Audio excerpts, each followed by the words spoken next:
moisture after what has been an incredibly dry spell. Usually this clearing that we are parked in has got a blanket of grass that covers it during these months of the year, but at the moment, as you can see, it is a barren wasteland.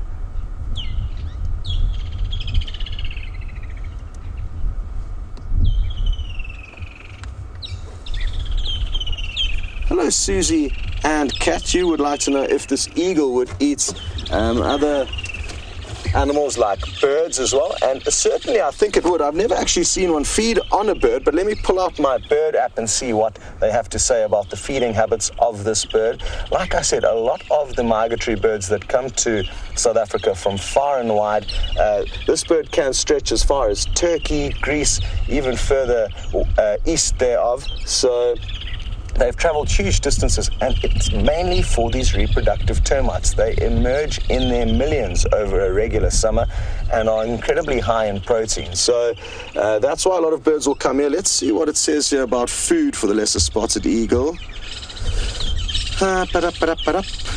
Eats mostly termite elates of both the harvester termite as well as the fungus-growing termites. It does say, though, that it eats the chicks of recently fledged red-billed quelias and some small rodents and amphibians. So fascinating that in this part of the world, when it is on its summer holiday in Africa, its main source of food and protein will be from these termites. And to give you an idea of how important these are in an ecosystem, it's not uncommon to even have hyena and other larger mammals feeding on these tasty little morsels. I've fed on them as well, especially when I was growing up as a kid. It tastes like little kind of peanut butter sweets. Best when fried, but you can eat them raw, wings and all.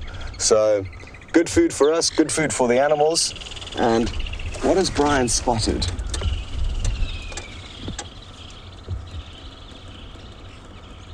Oh, Woodland's kingfisher right here. Well spotted, Brian. And isn't that awesome? I saw Brian twitching, trying to get the camera across there, and I was wondering what surprise he had in store for us. This is a Woodland's kingfisher. We might get to see it and hear it call, as other members of its species are calling all around us, or it seems to be hunting. Look at the way it's scanning the ground for any possible prey.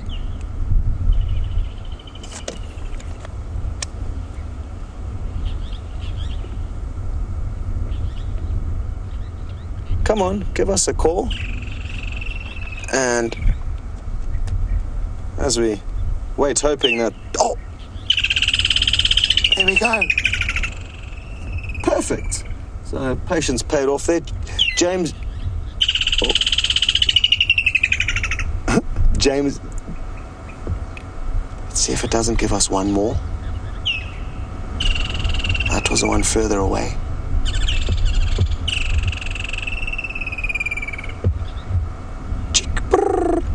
Come on. One more. Nope. James Dungan, while we wait for this little bird to possibly call again, you would like to know if there was an emergence of a lot of bugs immediately after the rains last night. And yes, most certainly, the reproductive termites were out in full force almost immediately after the rains, coming flooding into wherever there was any artificial light, which naturally is inside your bedroom. The frog chorus was also absolutely spectacular, and I always find it amazing how quickly these animals emerge as well as start vocalizing, capitalizing on the rains that they really need to make the most of, especially in a dry summer like this. So yes, James, there was a lot of bugs out last night. Not as many as I would have expected to see this morning. I was out on tracking team whilst James and Sam were taking you on a sunrise safari, and I'm sure all of you that were watching will agree that Sam did an incredibly good job for his first safari, and it was great to see him enjoying himself taking you guys about. And for those of you who are unaware, he will also be taking another safari tomorrow morning. So if you missed him this morning, don't make the same mistake tomorrow and try and tune in to get a different perspective on this wonderful wilderness that we get to explore. It will be his last drive of his interviews.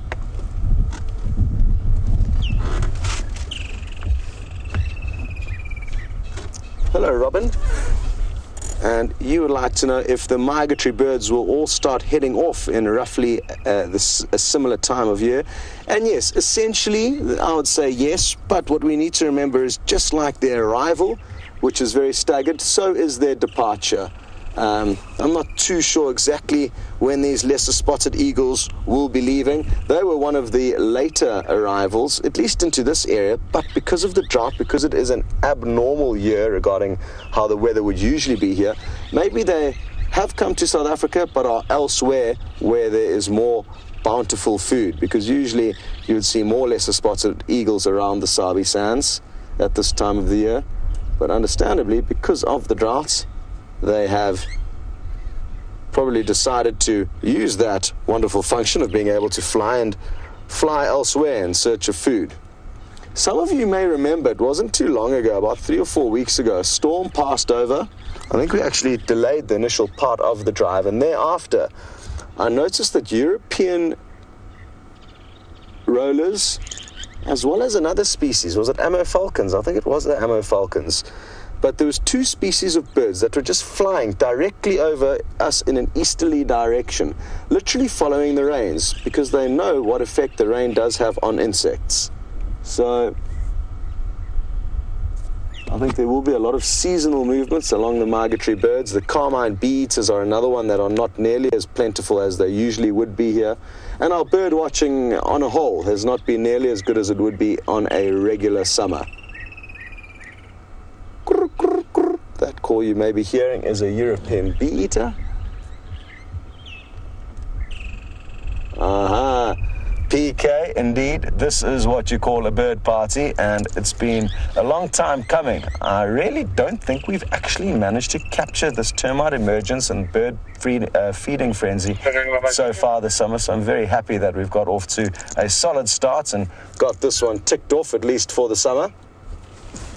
I'm not too sure what else we're going to do. I'm thinking of maybe taking you guys to the Djuma waterhole to see what's happening across there, seeing as though the waterhole camera is down. Apologies for that, but trust me, Alex, our Russian tech wizard, is doing everything he can to try and get it fixed.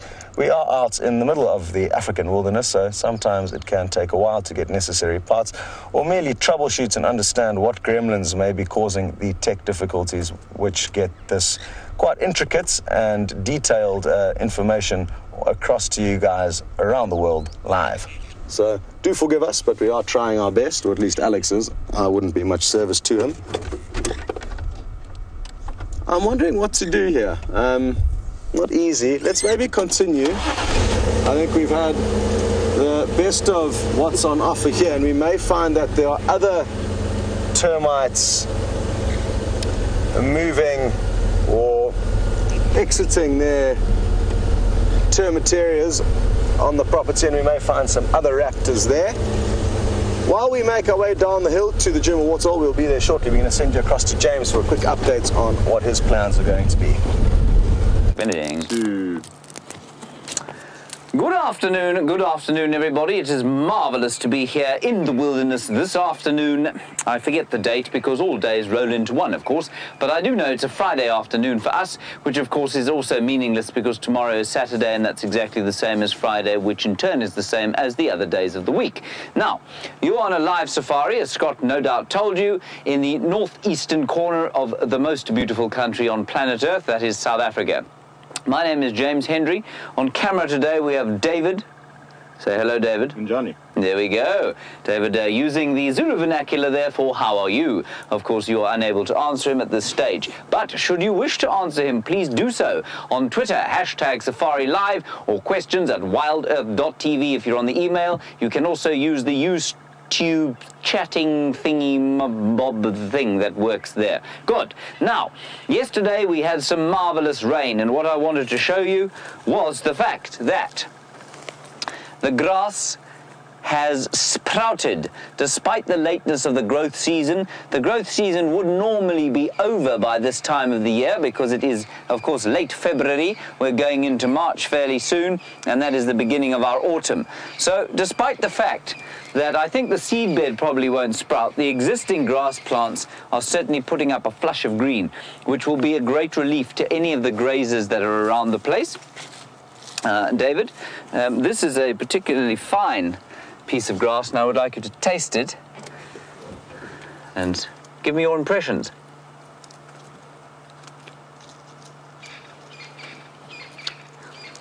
What do you think, Dave? Sweet? Slightly minty. Slightly minty. It is, if I'm not mistaken, an example of Panicum maximum, which is a very important grazing grass in South Africa. It grows in the shade, and it'll quickly put up those leaves for the animals to eat. Well, that's not why it's putting them up, but it'll be putting them up and the animals will eat them. And it's putting up those leaves, of course, so that they can photosynthesize and build up a repository of carbohydrates in the root system and thereby survive the dry times. So very exciting to have had some water. Now, I have been instructed, by the way, this is the reason I'm looking so awkward, that I'm basically too short and therefore need to pull the seat forward and sit up a bit. And that means that the seat is now basically underneath the dashboard and I'm on 2 or 3 blankets and my legs will get squished underneath them. So if I look a bit awkward trying to get into the car, that is why. This is the sacrifices, of course, of trying to be on camera and not looking like a dwarf. I'm sure Tom Cruise managed it, but I think they, you know, I mean, when you get to his status, people run around you, not the other way around. Now, let us go to Buffelshoek Dam. It's just up the road here, and we'll see what we can find there. Kirsten, I am plugged in again. If you wish to talk to me, I think I can hear you. Please give me a test. Ah, there we go. I can hear her.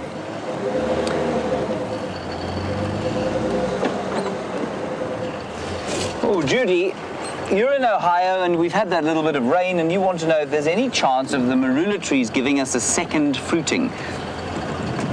Judy, I think not. I don't think they will. I don't know for sure, but I'm pretty sure that there won't be a second fruiting, Judy. So I think what's... we were chatting about the fruiting trees earlier today and we said the marulas and the sour plums and the white berry bushes have all really failed to produce a decent crop of fruits, which will be of great distress, no doubt, to many of the animals and especially lots of the birds that depend on those fruits. And we will see what happens with the guarri bushes. They normally fruit a little bit later. They make some very tasty little red, well, black curranty type berries. They're not... I'm not going to lie to you and say that they're delicious, but they're certainly edible. And I saw one guarri bush the other day with some berries that were sort of starting to come through. And we've had the rain now, and so maybe they will produce some nice berries for the end of the season. Nice question. Thank you, Judy.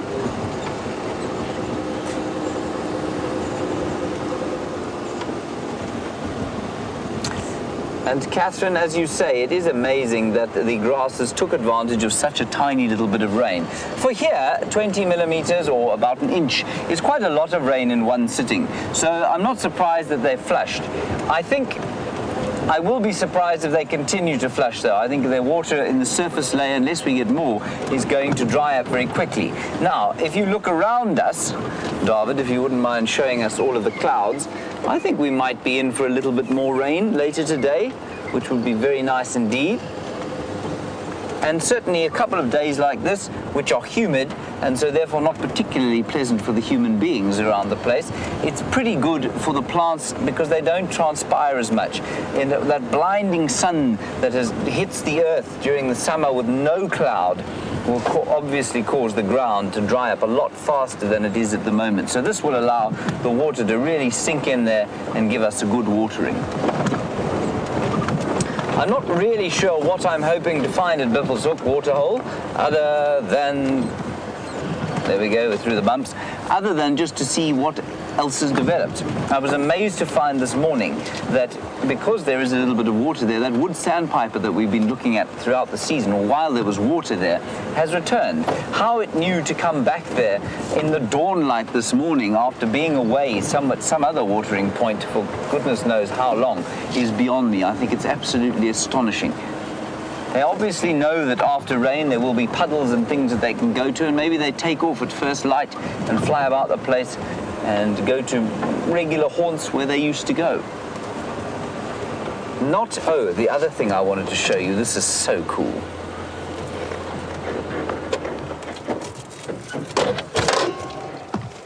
Check this out.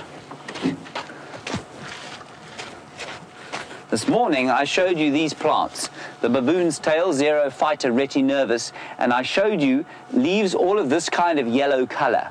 And I said that they'd been brown the day before, which they were, and then they were yellow this morning, and all of them have turned green in less than 24 hours. They've all suddenly come to life. And I find it absolutely astonishing. And that'll be pretty good grazing for, I guess you'd call it browse, because they're not grasses, but they'll be pretty good browse for lots of browsing animals, especially the elephants. I think the elephants quite like to go and pick the individual leaves and eat them. Right. Let's head across to Scott, see what he's doing. He's with a Jacobin cuckoo. Well, this is an animal that we do not get to see perched out in the open like this very commonly. I think it's because it's ashamed of their parasitizing nature, allowing other birds to raise their young. Sneaky critters. This is the Jacobin's cuckoo, and like I said, it will lay its eggs in other birds' nests, and specifically other birds' nests. In this case, it will be the bulbuls. So in this area, we mainly get the dark-capped bulbul, which used to be called, I think, also the yellow-vented bulbul at some stage. Usually fruit-eating birds that they will specifically target to lay their eggs in their nests. And because of that nature, they don't usually hang around. So I thought we'd take that opportunity to get you a good view of it. And possibly another bird for a lot of you guys to add to your bird lists. There was nothing at the Djuma waterhole, so we didn't decide to call you back to just see a few terrapins' heads bobbing about. I'm told it is working on some platforms. I think possibly WildSafariLive.com. You may be able to see an upside down image of the waterhole camera if you are desperate. It's just not playing on the regular site, I think, that it would normally play on. So that's an update there for you guys.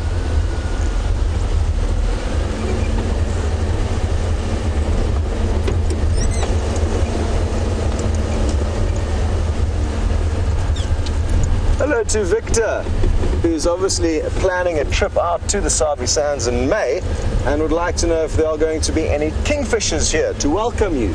Yes, there certainly are, but sadly, I think by then the woodlands kingfishers and African pygmy kingfishers would have headed back further north to equatorial Africa. Oh, we're in for a little treat here.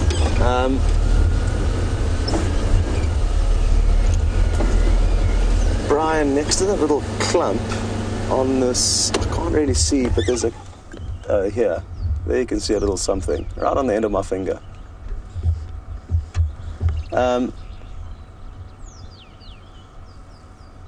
Ta-da!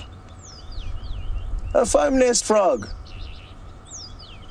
How cool is that? I'm going to jump out so that you guys get an idea of how big it is. Sadly, we won't be able to get much closer to it. Also called a grey tree frog, foam nest frog. They've got a couple of names. Sorry, Victor, just back to your question quickly. Yeah, the two kingfishers that are migratory, that do come here for our summer months, aren't going to be here, but there will be others. The malachite kingfisher, if we get more water, hopefully they rely on water. The brown-hooded kingfisher, pied kingfisher, as well as the giant kingfisher. I'm not sure why we don't see more striped kingfishers up here. I remember seeing more on the Sabi Sands, but that is another one you could see. Let's go and have a closer look at this frog. These are the ones that build those big foamy nests over water holes that we would have seen from time to time. Oh, no, I don't want to shake this knobthorn tree too much. I was hoping to be able to climb up it. I still may be able to take a chance here. No, I'm going to wobble the frog too much. But I'll try and get my hand next to it to give you an idea of size. I mean, quite a decently sized frog, a lot bigger than the painted reed frog that Brian spotted the other day. Oh, I'm snagged in the tree here now. Lots of hooked thorns in the knobthorn acacia. And it's interesting that this frog has decided to make itself such a light shade. It's a fairly cool day, so I would have thought it would have made itself a bit darker, but obviously it knows what it needs to do regarding thermoregulation and keeping the right temperature. Let's hope that a few more puddles and ponds do fill up over the coming weeks so that these frogs can effectively try and raise some more young. Fascinating that there's this frog just existing out in the middle of the dry vegetation when naturally you'd expect it to always be around ponds. Not the case. James has just found a wonderful bird of prey, so rush on over to his vehicle. Now, to my eternal discredit, everyone, yesterday somebody said they wanted 3 birds on their list. Obviously, I can remember the birds, but I cannot remember your name. It may have been Carol, maybe Carol. You wanted a crested barbet, a magpie shrike, and a gymnogene or African harrier hawk. I can give you the 3rd one. We gave you the first one yesterday. Not a long-tailed shrike, I don't think, but there is the gymnogene sitting there. And he was feeding on the ground here, I suspect very strongly, feeding on the same thing that those lesser spotted eagles were feeding on when you were there with Scott. Now, they will normally eat nestling birds, stealing them out of a tree hole, sticking that double-jointed intertarsus, which is a fancy way of saying an ankle that bends both ways. They'll stick that into a tree and pick out the little chicks. Now, it was Vernie, that's right, it was Vernie who wanted to see the gymnogene. Vernie, there you are. It's now called an African harrier hawk, which is profoundly less romantic sounding than gymnogene. Well, there he is, and he was on the ground here, and he leapt up off the ground. And there are a whole lot of hornbills here. There are some drongos, which tells me that there is an emergence of termites over here. Let's see if we can get a bit closer.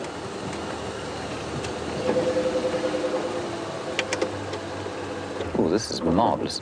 Look at his beautiful yellow face, which turns red when he's about to mate, which I think is rather appropriate. Isn't he lovely? Now, what I meant by double-jointed intertarsus, you can see the ankle joint there. Well, what looks like a backwards knee joint is actually the equivalent of our ankle joint. And that bends both ways. So if you can imagine or not both ways so much as a sort of more than 180 degrees. So if you flex your foot where you're sitting right now, or standing, or doing whatever it is you're doing, push your toe down as far as you can push it.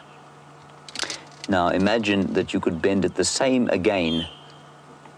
That is what that gymnogene can do with that foot, and that's to allow it to stick its foot into tree holes and steal the nestling chicks out. Now, oh, this is amazing. Dave, let's leave the gymnogene for now. There's the drongo. He's going to keep flying around. He's going to keep landing here. Can you see the blackbird there? That blackbird is the fork-tailed drongo. There he goes. Now, there are termites coming out of the ground here, and every time one comes out, he and the hornbills have a little scrap over trying to get it. There he goes. He's trying to pick one off. They hawk insects from a perch. So what he's doing is he's flying down as the termites come out of the ground, catching them and flying off again. And the hornbills, of course, are not as fast in the air. They'll be trying to feed on the termites off the ground. And it looks like they've been here for some time. I can't see any obvious emergences of the termites, so maybe it's almost over. Incredible. The gymnogene is still there. So let's just try and see if we can't get slightly closer. I don't know that we will. They're not normally this confiding. They'll normally fly away.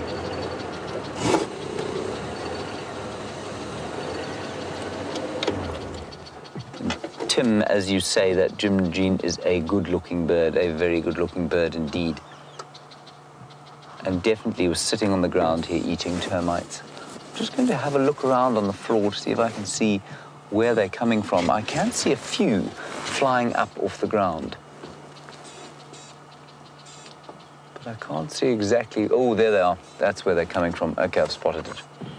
All right, everybody, have a last look at the gymnogene. I'm now going to get out of the car and show you where the termites are coming from. Okay, Vernie, tick him off. You got him.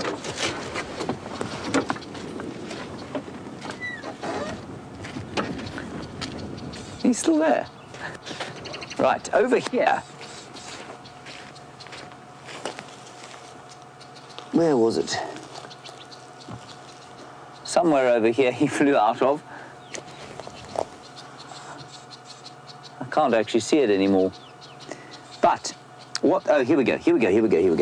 Dave, I don't know how much of a picture you're going to get here, but there's a hole in the ground, and there are a whole lot of little soldier termites, not soldier, worker termites, who've opened up this hole, and out of it are going to come those alates, the flying termites, often misnamed as flying ants, which they aren't, of course. They are flying termites, which are unrelated. Then, all the way around here, you can probably see these black things here. Those are ants, and those ants are called drop-tail ants, and what they are doing is stealing termites. So they'll be carrying off these workers one at a time. Here comes an emergence. You see the flying ant?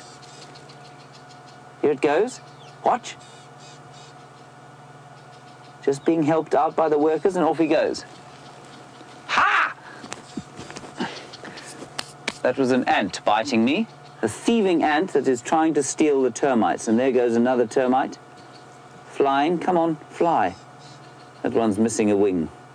So I wish we could bring the camera here. These ants are darting in, grabbing a worker termite, and then devouring it and walking off with it. They've kidnapped, goodness gracious, they've kidnapped an alate. Look, here we go. Let me show you quickly, and then I'll put them back. It's going to bite me, this thing. Look at that. See? They've kidnapped, that's a flying ant, or flying termite. They've taken off its wing. See, he's carrying off the wing. And then these ones will start to bite and kill the flying termite and then take it back to their nest. They're very confused because they suddenly find themselves suspended in the air. They're going to start biting me soon, so I'm going to put them back on the ground. A link to Scott. Marvellous. Okay, let's head back across to Scott. I'll see you at Bivelshoek Waterhole. Now, initially, I thought this red-billed hornbill had a kill in its beak. Oh. But it didn't. It had some nesting material. I'm trying to watch where it's flying to. Oh. I think I may have... Yeah, okay, we got it.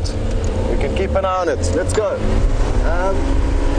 So it's got some nesting material in its beak, and I'm guessing that it's building its second nest of the summer. Quite a few birds will raise more than just one clutch of chicks per season. Oh, it's just in this big leadwood tree to our right, Brian. Wouldn't it be nice if we could establish where exactly it is building its nest? It's just up over there, just above my finger, I think, Brian. Oh, there it goes. But we still might be able to work out where it's building its nest. Oh, no. It disappeared into the lower-lying vegetation. But happy to see and report that the hornbills are still actively raising more young, or at least attempting to. Good stuff.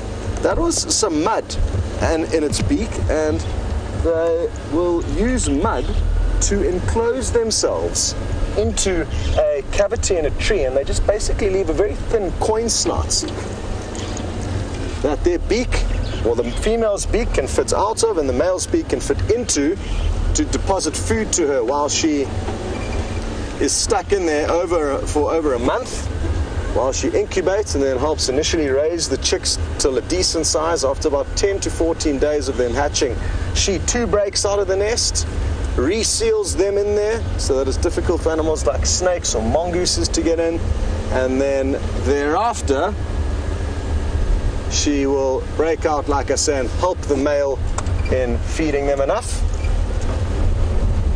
Now what's interesting is that sometimes the females will also undergo a full feather molt whilst in the incubation chamber in the nest. So it's kind of part work, part pleasure. Kind of semi-health spa vibes in there. Getting a full makeover. She obviously doesn't need any feathers while she's in there. Good. Now, I'm hoping that our signal is going to be strong today. We intend on doing a Mulwati riverbed cruise. We're about to drop into the riverbed here, and I don't think anybody would have driven it this morning. Therefore, we're going to have a very clean riverbed to drive through with no prior vehicle tracks.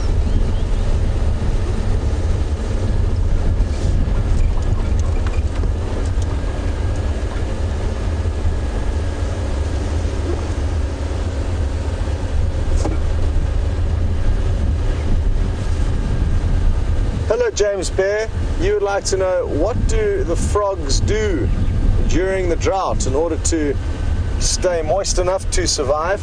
It'll all depend on the individual species. The painted reed frogs and foam nest frogs or grey tree frogs that we saw now, I think will just position themselves in shade areas or within cavity trees. But as far as I'm concerned, below the ground, mucous membrane that will keep them dry.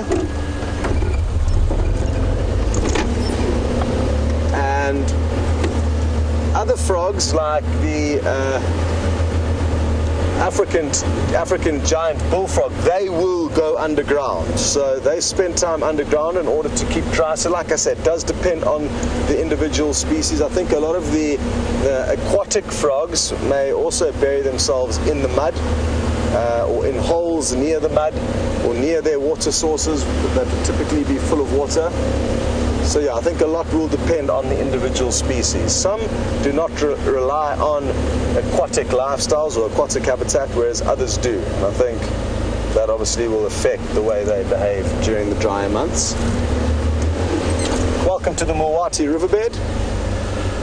And I'm going to put my feet up and just enjoy the cruise now, because the beauty of it is that you don't really need to steer the vehicle if you put it into low range, and it can enjoy let me actually put my feet here, it's a bit more comfortable.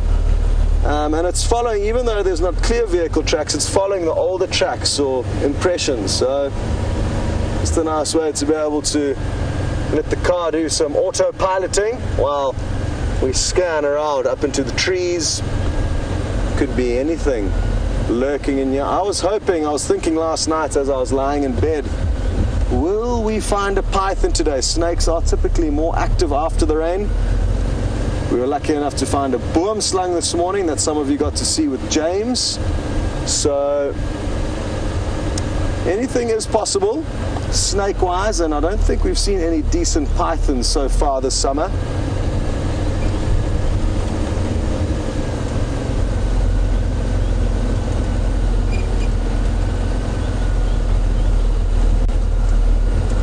Okay, Susie, you are loving all of the smaller critters that are being found today. The terrapins, tortoises, frogs and snakes are ones you'd like to add to your list of the frogs we've already seen. And it certainly is possible. Like I said, a lot of animals will begin to move after heavy rains, especially the reptiles who may have been seeking shelter and now need to head out and dry off in search of a little bit of warmth after being cold in the rain, as they would have been last night.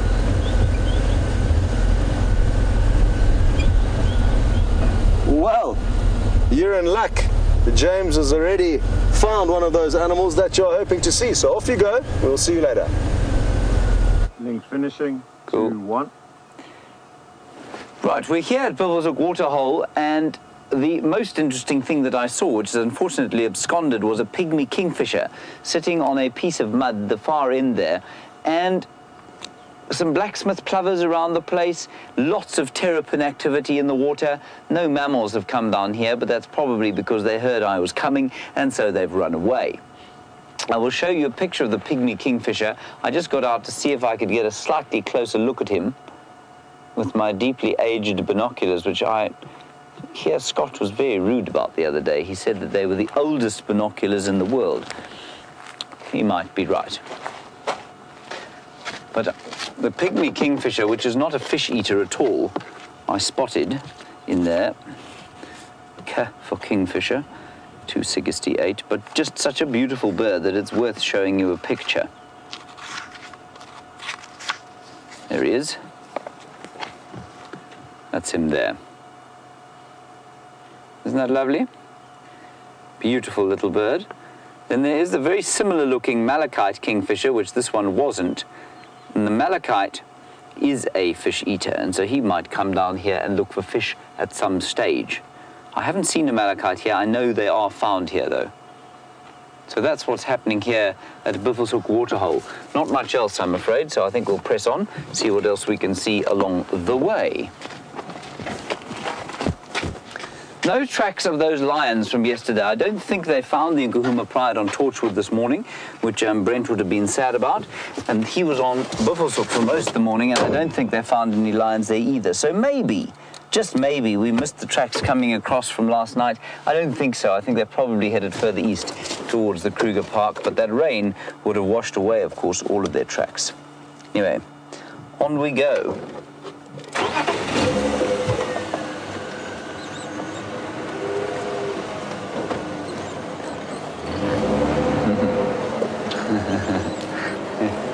Hello, Susie. You're obviously a budding amateur or possibly a professional herpetologist. And you say you're loving all these frogs and lizards, and you want to see lizards and terrapins and tortoises and other things like that. Well, we'll do our best to try and find them. I would love to see a few more frogs, I must say. I feel that I've been very deprived of frog activity during the course of this year because we just haven't had any water for the frogs to sit in. And I think this evening, just before we close down, it would be nice to park next to some water and see if we can't get some frog song, which is just a wonderful soundtrack to the low-felt bush evening. But again, have we seen a mammal, Dave? Not yet. Not at all. Right. Been out an hour, haven't seen a mammal. I think there's definitely something that some kind of vibe I'm putting out at the moment.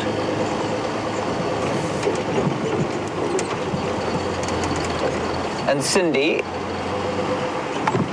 you're a budding entomologist, and you want to know about ladybugs. Do we get them out here? We do, absolutely. We get some exotic species and we get some common indigenous species, very beautiful. I could show you a picture or two when we stop. Let's just get a bit of distance going, and then I will show you some pictures of the ladybugs. And they, of course, eat aphids, and their aphids are abounding at the moment. As soon as we had a little bit of rain, there was a whole explosion of aphids, which we found on some plants 2 days ago. So maybe the ladybugs will come back. Again, though, just like with most of the other colorful insects that really do light up the summer, there have been very few of them this year. Thank you, Susie. Cindy, sorry. Susie's the herpetologist, Cindy's the entomologist. She'll remember that. Well, probably won't, but I'll try.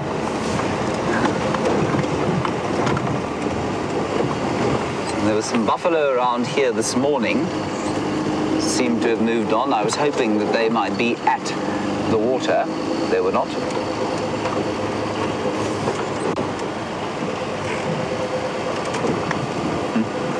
No, I didn't. Stephen, sorry, you're asking about that Land Rover we found this morning, mired in a position that looked like Brent Leo Smith might have been driving it in the middle of the Mlorwati drainage line. And no, Stephen, we didn't find the owner of it. I didn't actually look, to be honest. I forgot clean about it until right now.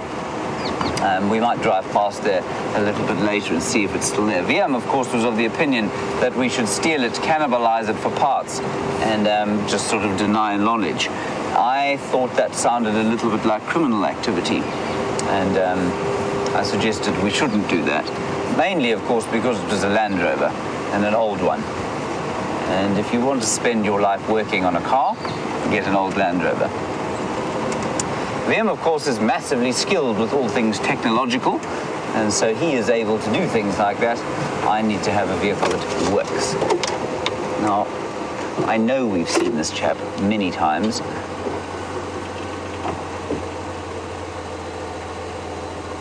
Can you see the kingfisher there? Sorry, this was just a really nice picture of a woodland kingfisher.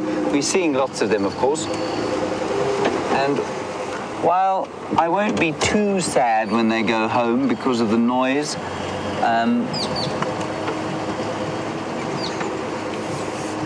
it's always a good idea to try and appreciate them as much as possible. Let's head across to Scott. I think he's actually looking for that chocolate-coloured Land Rover. So, we have established that a vehicle has driven along here. You can see the tracks, and of course it was confirmed to us that you guys, or some of you at least, did see an abandoned vehicle parked. I think it was somewhere just up ahead, I'm told. So, let's see if it's still here. I wonder who it was and what happened. It may be an unsolvable mystery. Possibly could have been Brent with his guests, who have both departed today. Brent is now headed off on his official leave. He has been on leave, but he's been working during it. And yeah, that's certainly possible. It could well have been Brent with his guests, or Aubrey with the other half of their crew. Imagine how much fun they had. They rented out both the camps at Djuma, one called Vuyatela and one called Galago. They both sleep 10 people, and they're both within the same kind of confines, in walking distance of one another. They would do all their dining together, but 20 friends celebrating a marriage on safari in Africa. Not a bad holiday, I don't think.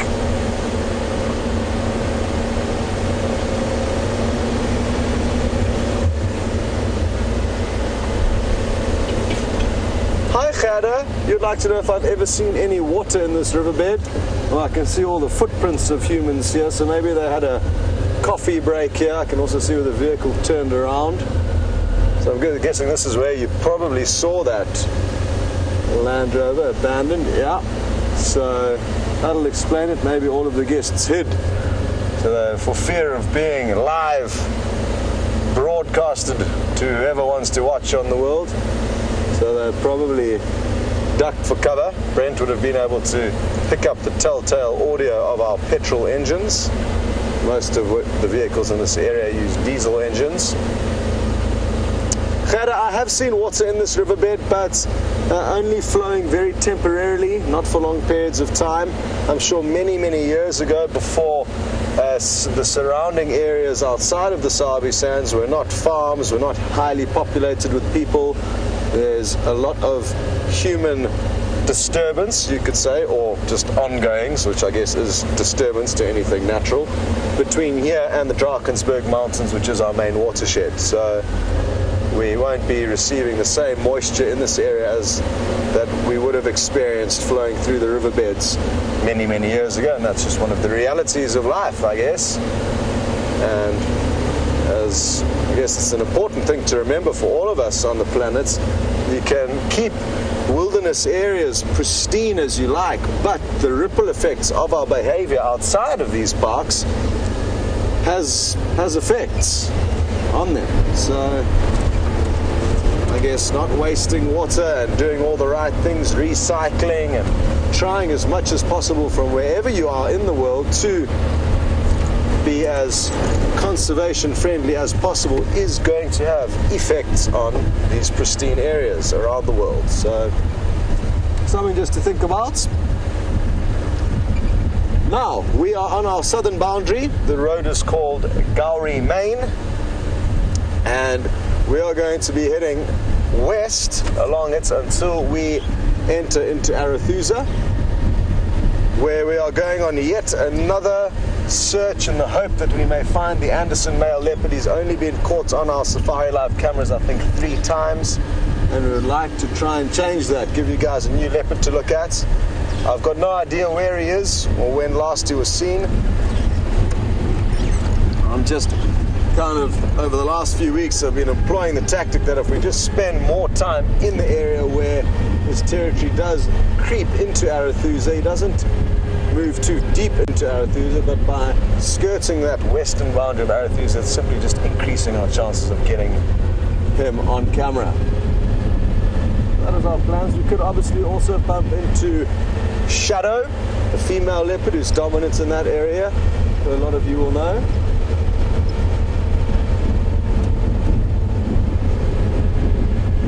James Richards, yes, you are right. It has been a while since Karula, the mother of Shadow, the leopard we could see across on Arethusa, graced us with her presence. And I believe it was Saturday night last week when Jamie and Brian were doing the first night vision nocturnal drive testing. So I'm not sure if that was the first night, it was a Friday or a Saturday night, but that was the last time we saw Karula. She was snarling at Tingana. Maybe I'm wrong, but I'm fairly certain that was the last time she was seen. So what are we today? We're also Saturday, so it's been a week. And therefore it's been a week since we've seen a leopard. That's quite a long time, statistically speaking. So maybe today our luck will change. For those of you who are new to Safari Live, we basically see two female leopards, one of which occupies Djuma as her territory and the other one that occupies Arethusa as her territory.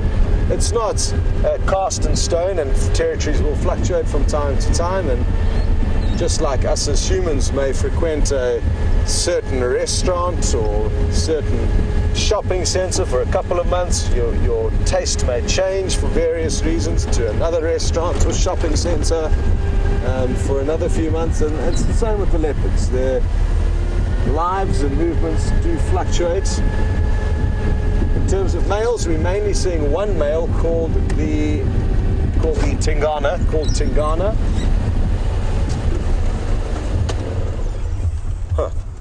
Wondering if we're going to be able to get a view of these parrots that are squawking up in this tree. I pulled out my spotlight hoping that it would have some kind of illuminating effect on them up in the tree there. Those which I thought were the parrots are actually starlings, which we can now reveal as Brian tweaks. Oh, we're in luck, Brian. We're in the wrong tree. The parrot's just off to our left here. So it's right on the top of this left-hand leafy bush at 9 o'clock. There we go, straight in there. Just in there, yeah. There we go, just on the left of your shot. Well done, Brian. So, the brown-headed parrot, it's one we don't get to see very often. Doesn't have the brownest color head, to be honest. I mean, I don't know about you guys, that looks like grey to me. And it's feeding on the four-winged seed pods of this bush willow tree. It's got one in its talons now. And incredibly dexterous parrots with regards to being able to use their feet to feed things into their mouths. Not many birds can do that. Oh, it's just got another seed pod that it plucked with its mouth, and now, again, it's using its foot to assist. Very seldomly will you see birds doing that. Even predatory birds, which do have a similar foot structure as parrots, you'll very seldomly ever see a bird of prey lifting up their food to their mouth, yet parrots can. And it's wonderful that we're not only getting to see it here, but we're getting to hear it squawking as well.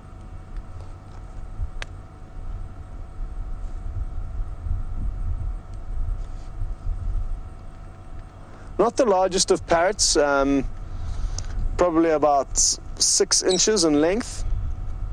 And it's the only parrot that we get in this specific area of the Kruger National Park. We get two other species in the Kruger National Park further north of us. The grey-headed parrot and the Mayer's parrot, I think, are the two. Yeah, I've just double-checked in my book. Those are another two we get. The grey-headed parrot's slightly bigger than the brown-headed parrot that we're seeing here, but the Mayer's parrot looks very, very similar.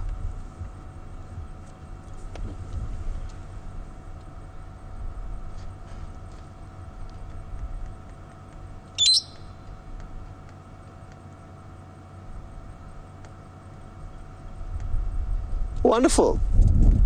We're racking up some birds today that we sometimes go days and weeks without seeing.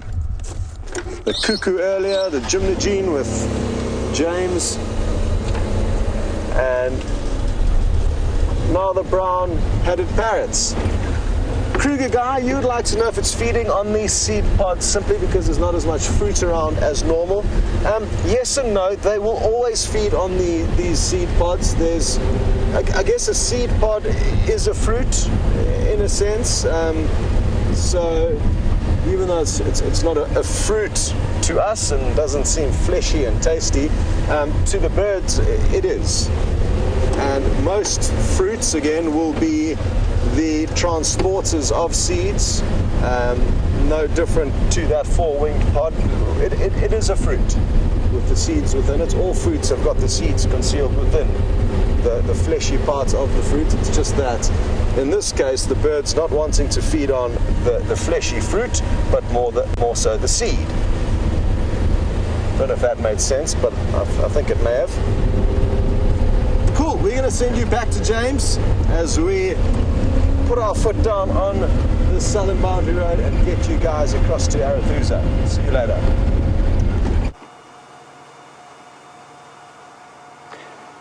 Now, Susie, a terrapin, I have found you. I know it's not a particularly impressive view of a terrapin, but these are marsh terrapins. Now, that's different from the serrated hinged terrapins that we find in most of the permanent water, like the Jumadam pan, for example. And these ones only occur in temporary water. And they're distinct from the others, especially, or most obviously, because they have tentacles hanging from the bottom of their chins, which you can't see at the moment because they're not prepared to stick their chins out of the water. They're a bit nervous. Now, an important thing to note about a terrapin, of course, is that firstly it is a reptile, and therefore secondly it is unable to breathe under the water. And a lot of people think of turtles and terrapins as being able to breathe under the water. They cannot. They must come up to the surface for air. They can certainly hold their breath for a long time, especially turtles. I mean, some of those turtles can dive down to astonishing depths. The leatherback, I think even more than 1,000 meters down below the surface. But they must breathe air. They cannot breathe underwater. They are not amphibious either. I think they're rather splendid little things. And that is the marsh terrapin. And this sort of, if we go wide out on this little pan, is a natural pan that forms in a depression of clay. We're between two slopes, sort of a mini valley, and therefore all of the small clay particles from the slopes will have flowed down into this area, and because of the clay, the soil will now hold water in this area, and as soon as there's rain like we had last night, a temporary pan like this will fill up. And look how quickly the algae has taken advantage of it. An amazing sort of luminous green color that has resulted from the rain. And no doubt the sort of dung and bacteria that are in the mud, which have then inspired the algae to these great heights of magnificent coloration. My hat was on at a jaunty angle because the peak was getting in the way. Let us continue. There's some interesting birds diving around up ahead there, and I wonder if they aren't amur falcons, maybe catching flying termites. Let's go a little bit further up. Hold on, David.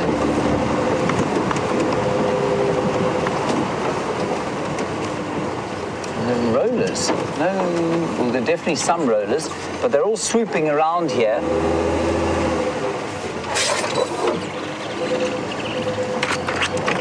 There's a falcon. There's a falcon. There's definitely something going on here. I'm sure it's a termite emergence.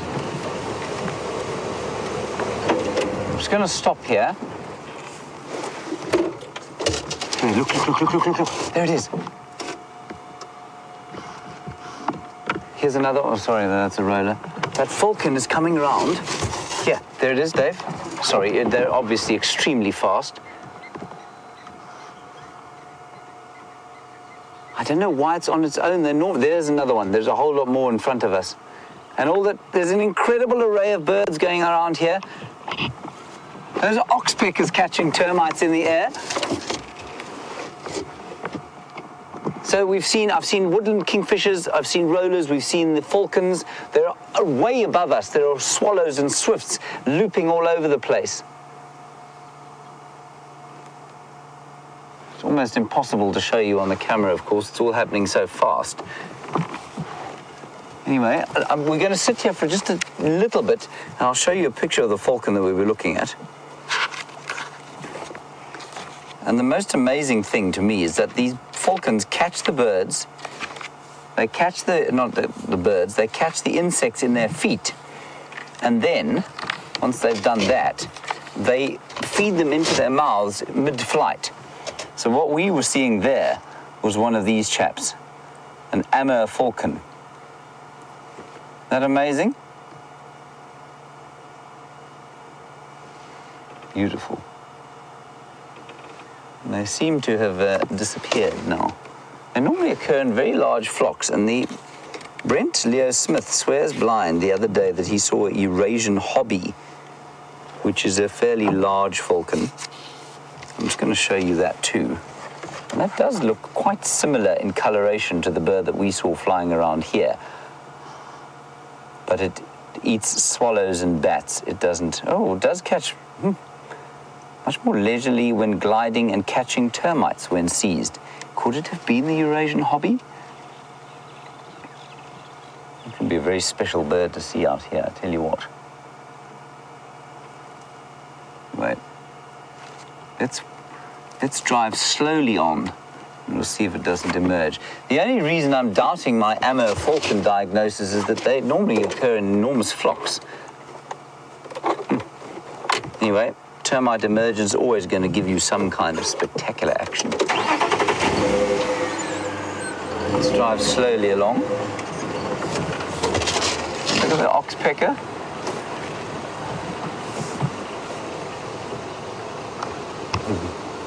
Amazing. Now, Larry B, while we drive along hoping to see this termite-eating raptor again, I hope we do. There it is. It's over there. Larry, you want to know about the termite mounds and how they're built? They're built with dung, Larry, with soil. I can't see it anymore, Dave. Dung and soil and saliva. They're rock hard, but the wind doesn't make so much of a dent on them, but water certainly does. Water will eventually erode away the termite mounds, but if they are active, then they're constantly rebuilt all the time by the termites inside, and so they get bigger and bigger. But yeah, water will have an effect. Sometimes they get vegetated, and then the water doesn't have so much of an effect. There's another big raptor up in the tree there. Let me drive around there.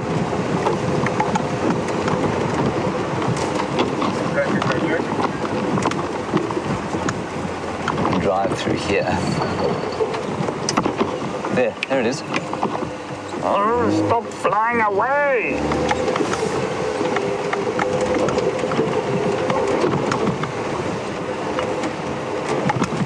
Now, Gaia, while we drive along here hoping to see if we can't spot that falcon again, you want to know the difference between a falcon and a hawk. Sometimes it's a regional description of an animal, and sometimes it's a biological one. Out here, we would call the hawks. They belong to a different genus, slightly different genus. The falcons belong to the falcos, and the hawks belong to a group called the accipiters. So they're slightly different in biology. The hawks you won't find catching insects out of the air. They will be there. No, it's an Amur falcon. There are a few of them. It's not alone. Dave, it'll pop up there somewhere. Sorry. I just want you to appreciate, everybody, how impossible it is for this poor cameraman to try and swing that camera everywhere I happened to point.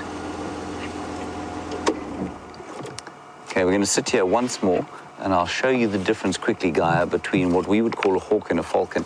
I think a lot of the birds in the States, for example, are called slightly different names. And for example, you would call a buzzard, what we would call a vulture, you would call a buzzard. Now, there are the falcons. They belong to it's the same family, I think, as the accipiters, but their genus is falco. And I'll just find the hawks. They actually are, you know what, they're a different family altogether. So there are the hawks. And they belong to the genus Accipiter. A lot of them, most of them. There are a few more of them there. Fascinating stuff, this. I think this is amazing. Heidi, the eastern red-footed falcon, or the western red-footed falcon, and the Amur falcon, which we've just been looking at, don't nest here, as far as I'm aware. They nest up in Russia, I think, in the steppes. I think that's normally where you'd find them. And I think they nest in trees. They certainly roost in trees here, and I think they nest in trees where they breed. But they don't nest here because they don't breed out here. Now, they're all over the place flying about. I think we may see a few more during the course of the night. There's a vehicle coming. I'm just going to get out of the road. Marvelous. I hope that was as exciting for you as it was for me. I know that you don't quite have the same view of things as I do. But David did a very admirable job there. Aye.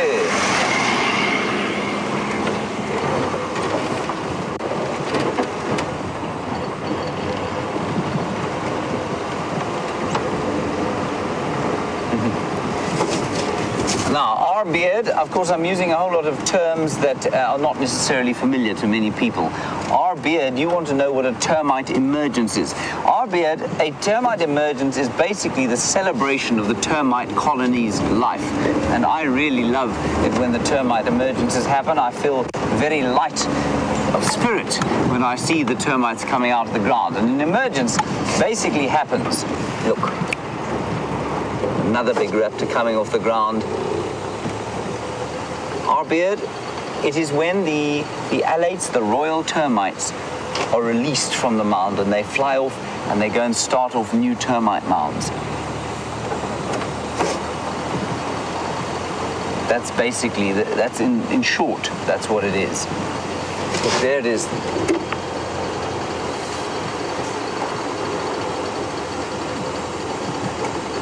And Bob G, absolutely. Termites are minute for predators to be catching in the air with their feet, and that's why the skill of those Amur falcons is just so utterly incredible. I think that's one of those lesser spotted eagles that Scott was looking at earlier. It's a pretty shy one, though.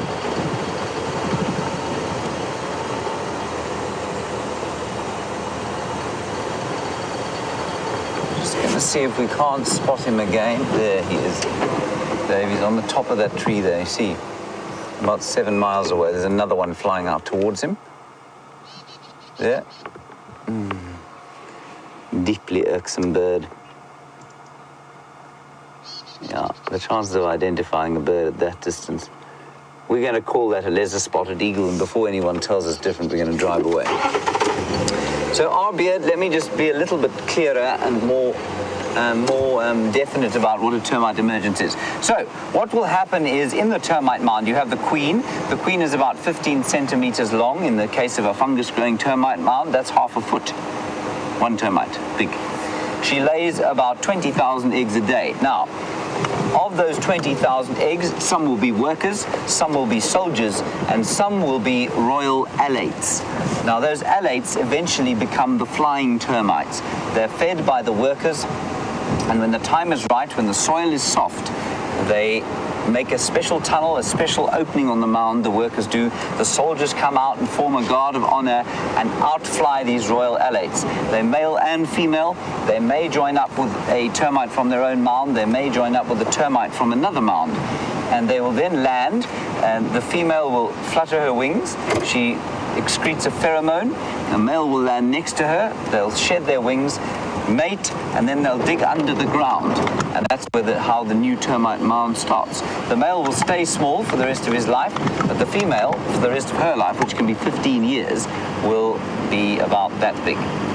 And that's basically what a termite emergence is. RV. Here is Hyena Road. Let's go down here. Not a good road, but the lack of Karula tracks is drawing me ever closer to where we last saw her tracks heading.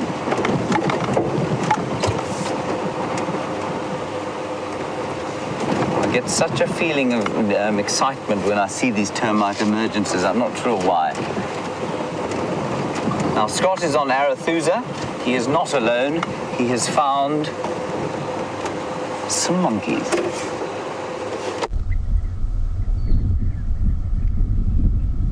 Below this branch to the left, Brian. We're just trying to work out where a little vervet monkey is. I think it's just, if you zoom out a little bit, he's a little bit to the left. There he is, top left of your screen. Perfect.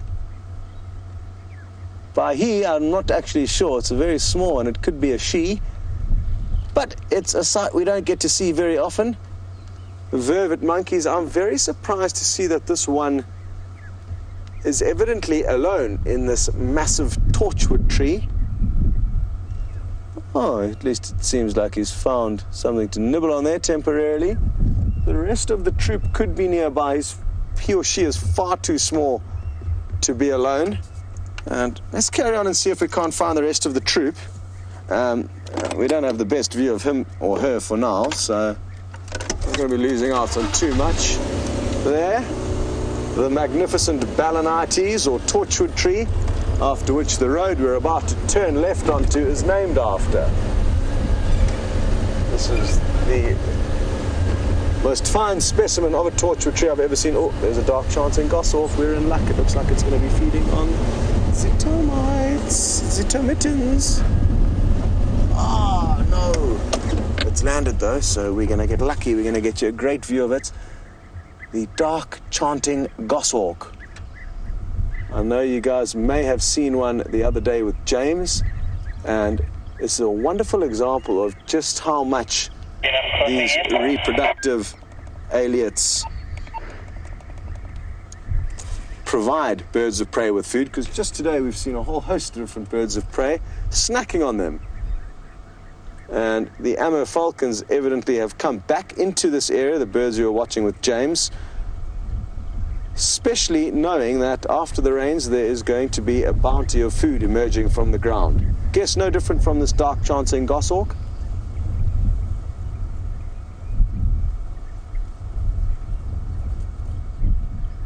Come down and feed. I can't, there's a termite mound just below it. Oh, there are termites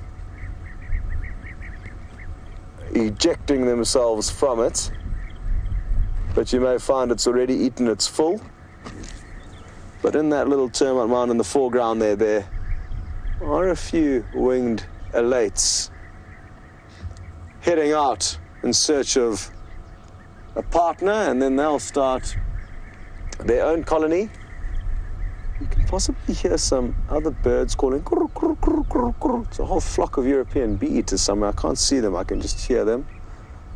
But I think they've just flown off a little bit too far for you to hear. All that, now they're starting up again.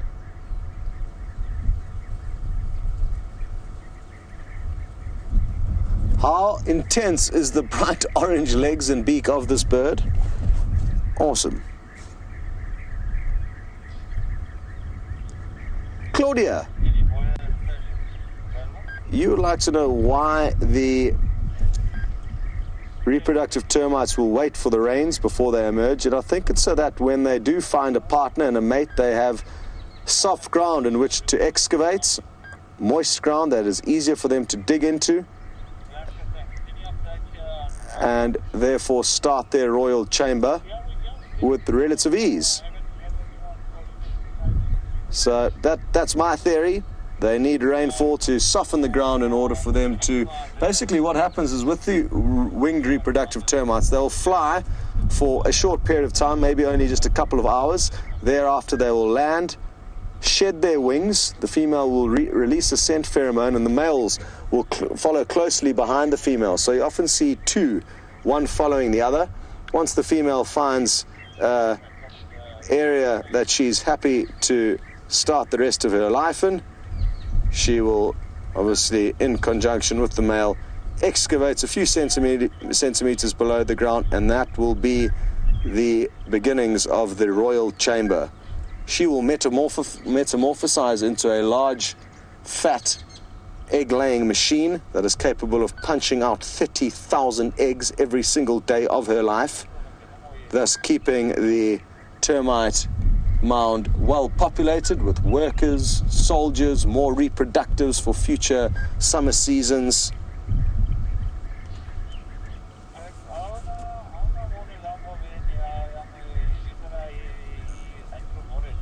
And what an intricate and interesting phenomenon termites are, and what goes on underground. They process huge amounts of vegetation every year, recycling it back into the ecosystem. And also, in repayment for all the food that they feed on, they give back huge amounts of protein in the form of these reproductive termites. Oh, off goes the goshawk. Good. So termites aren't very popular amongst humans because they eat our houses, our wooden verandas, tables. They're a bit of a nuisance to us. But that's only because we've evolved to no longer fit in with natural ecosystems. They do provide an incredibly important function to natural habitats, just not our habitats.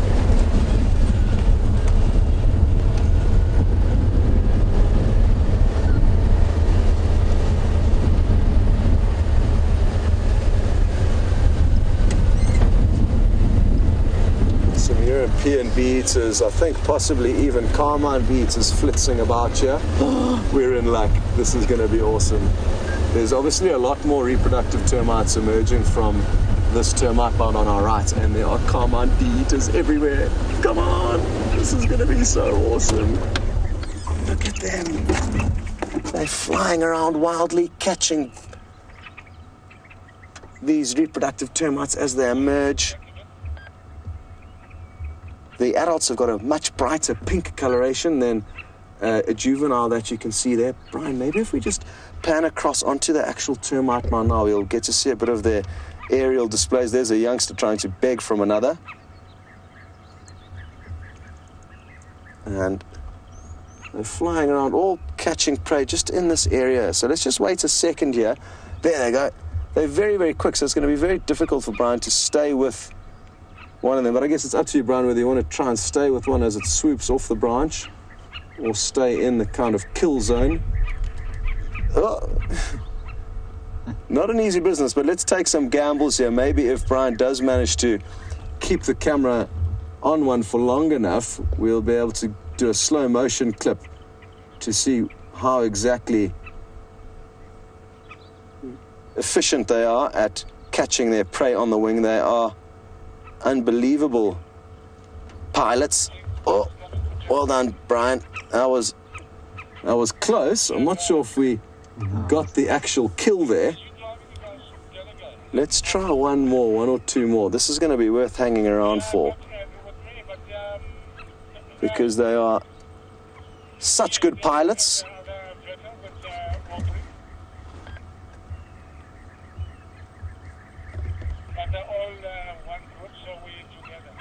Come on. Their call is fairly similar to that of the European bee-eaters. I can hear them. The European bee-eaters usually tend to feed higher up in the sky. Oh.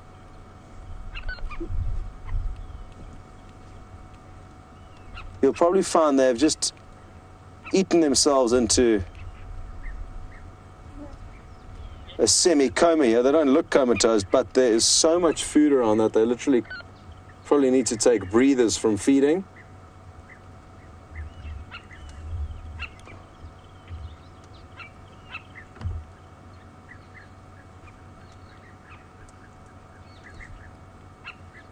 Oh, Brian, there's another bird that just kind of popped into the frame there. Let's see if it doesn't come and land next to the bee-eaters again. It was a violet-backed starling, another incredibly colored bird. It was hopping around on that same branch earlier just as we were arriving.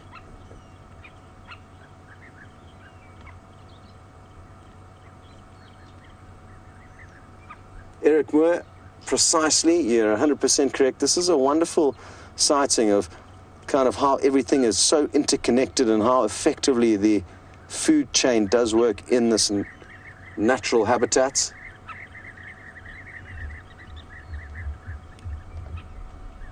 And happy to be sharing a sighting like this with you. Like I said, it's something that we haven't been able to enjoy since the summer rains started falling.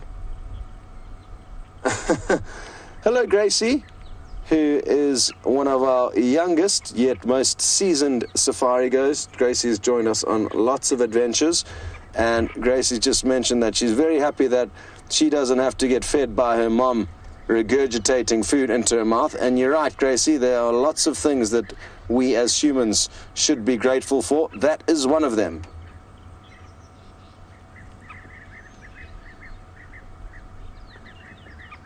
I hope everything is okay, Gracie, and you're enjoying these bright pink birds.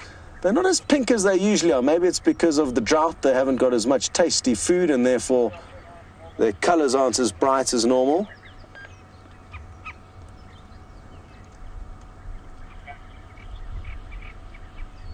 Speaking of bright birds, though, I would like to try and show you this violet-backed starling. Oh, you've got a nice gap there, Brian. Look at the colors on this bird. This is even in overcast weather. Imagine if the sun was shining on it. Like most starlings, it would glow brightly in the sunshine.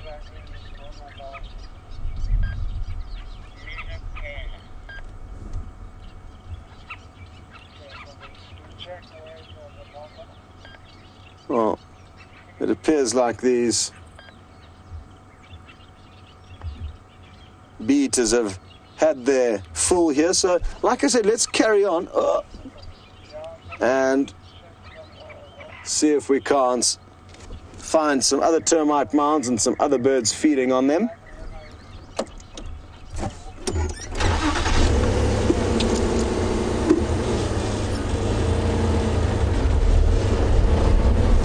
We haven't quite made it to Arathusa yet, but we are getting close. So the next time you see us, we will be there. But for now, you're heading back to James.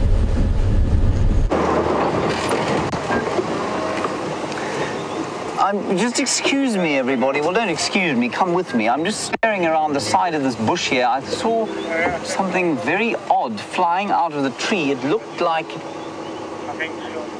Well, it looked like a woodpecker that had eaten a very large green apple and been colored by it. That, of course, is totally meaningless. And a red head, I'm sure it's just a woodpecker with its feathers fluffed out, perhaps. Anyway, we'll carry on. Can you see, I mean, it's just amazing the effect that the termites are having on the area. And you know, I've yet to see a carmine bee-eater this season, which distresses me greatly to the core of my being. But our plan from here is to go to Treehouse Waterhole and see what we can find there. Where are you, you strange thing? Anyway, so it goes. Nothing at the Djuma Dam Pan at the moment. And word on the street, on the wireless, is that the Nkuhuma Pride is on Torchwood. So we won't be going to see them this afternoon. But with any luck, they'll pop back to the west, i.e. WildEarth, tomorrow. I don't know why I failed to see any carmine bee-eaters. I think it's deeply unfair.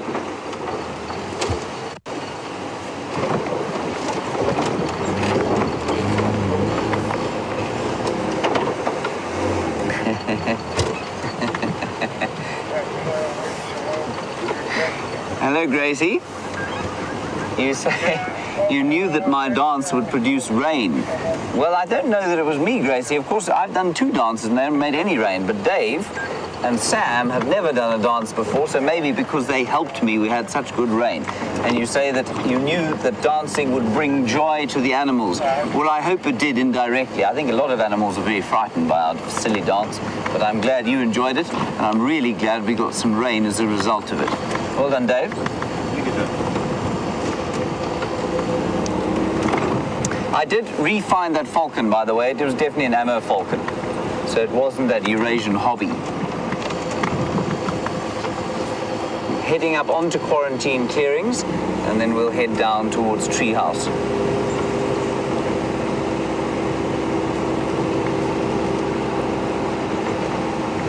Now, Ben, you've been watching for a while, clearly, and you want to know that the lions have settled down after the takeover. Now, Ben, before I answer, let me just give a quick bit of background for those who perhaps don't know what we mean by the takeover.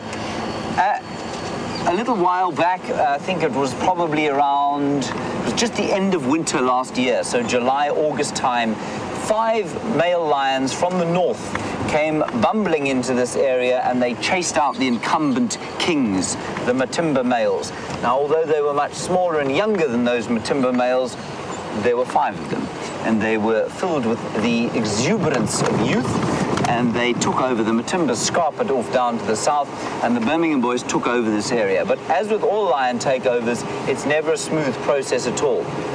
There's always a kind of period of attrition where some of the pride members will be killed, and there's a lot of chasing and counter-chasing that goes on. And during the course of that time, the Nkuhuma pride lost 3 lionesses. So they were reduced from 8 down to the present 5. Now, since that time, in fact, very recently, and it's how we know that things have settled down, those females have been mating now with the Birmingham boys. So the Birmingham boys have established themselves in this area. They've mated with the Styx pride to the south. They've mated with the Nkuhuma pride here where we are. And so things indeed, Ben, have settled down substantially since the Birminghams took over. And for a long time, I mean, for 3 or 4 months, there was real mayhem. The Nkuhuma pride avoided the males. In fact, they disappeared for a long time into the Kruger Park. They weren't seen for a few months. And then slowly they were kind of easing their way back into this area. And we were seeing other lions coming in from all over the place. For as the Birmingham boys sent the Matimbas scuttling, so the Matimbas sent the males where they are now settled, scuttling all over the place. And there was great lion upheaval, which is tremendously exciting. But things are settling down, and so we're hoping for some more regular lion sightings as a result. I haven't seen those Styx Pride members probably, I think, since Jamie arrived, and Jamie arrived just after I did, so sort of also since midwinter last year.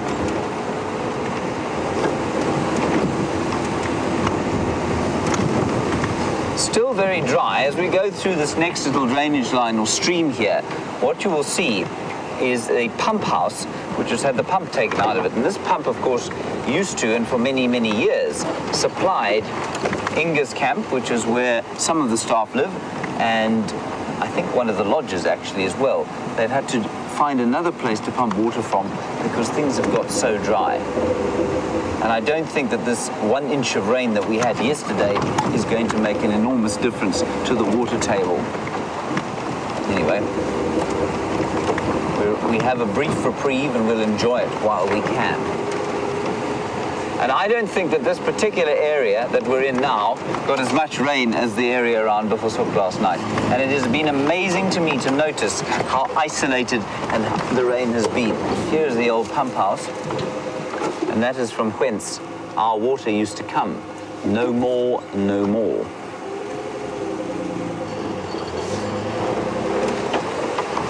We also were tracking Karula around here 2 days ago, but we didn't find her. Now, Maurice, very, very good question.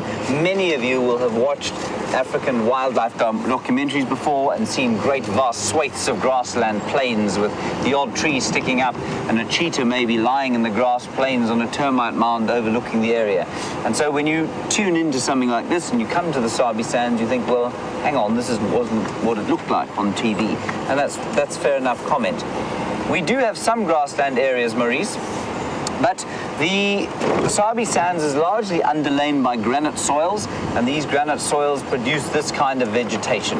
And this vegetation would be called sort of broad-leafed woodland.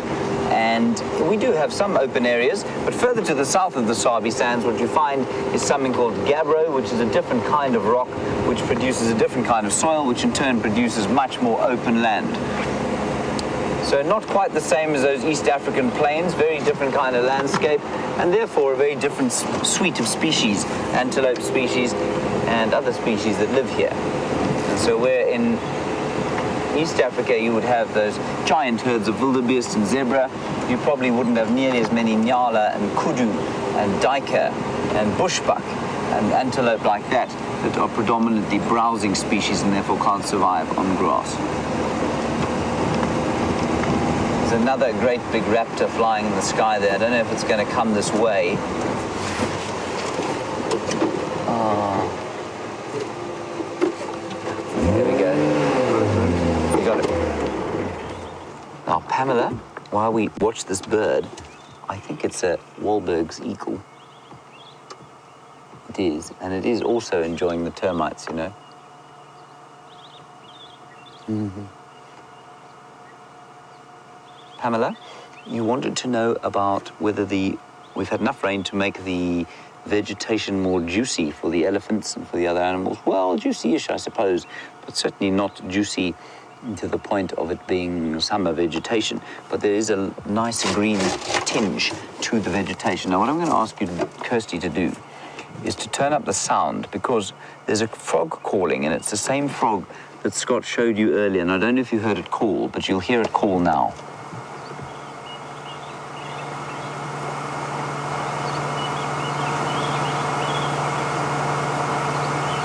It stopped. How typical. They're making just a very subtle quack, quack, quack. That's all they do. But you saw the foam nest frog or grey tree frog with Scott, and that's what's going on there. So as soon as there's a bit of water, a couple of puddles, so those foam nest frogs or grey tree frogs will come out and make their nests. Make hay while the sun doesn't shine.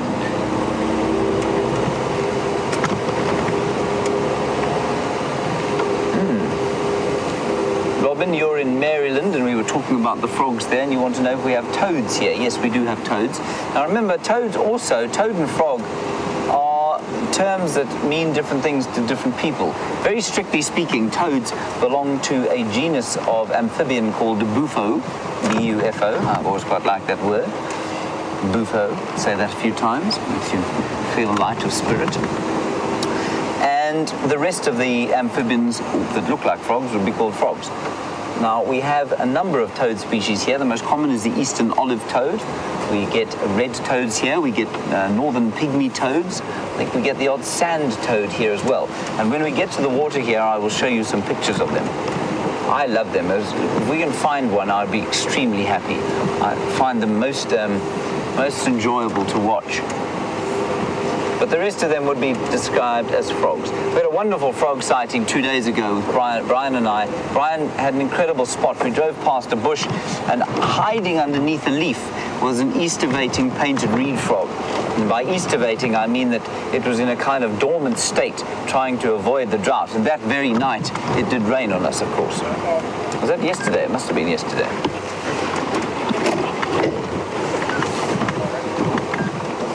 Right, here we are at Treehouse Waterhole, where there is actually water, which is marvellous.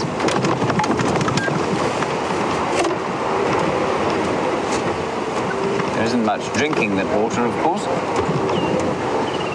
We did find some buffalo, by the way, while you're away, just in case you thought that we haven't found any mammals at all. We found some buffalo, but Kirsten rejected them in favour of the carmine bee eaters. I don't really blame her.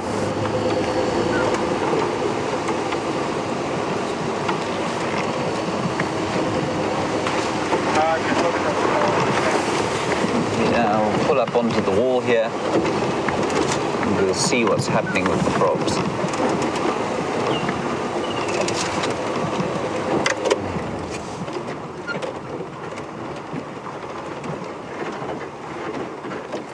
So let's just look over the water here, and I will get out the pictures of the toads and froggies.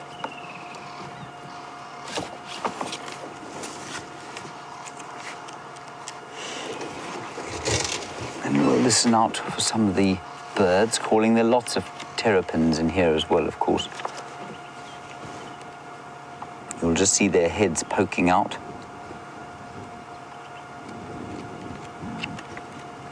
Right, so where are the toads? Here they are. All right, here are the toads. And there is the eastern olive toad. And he's not very big, he's probably about that large. About 3 or 4 inches across. That's a very common one that we get here. There is the red toad, which we find here too. That's him there. northern pygmy toad we get as well. Magnificent little fella. He's tiny. He's only about that big. That's a life-size picture of him. He's about ½ an inch across. Amazing thing. And that's probably about all the toads that we get. Then we get lots and lots of different kinds of frogs. Marvellous. Just none of them here at the moment. You can hear the dove calling.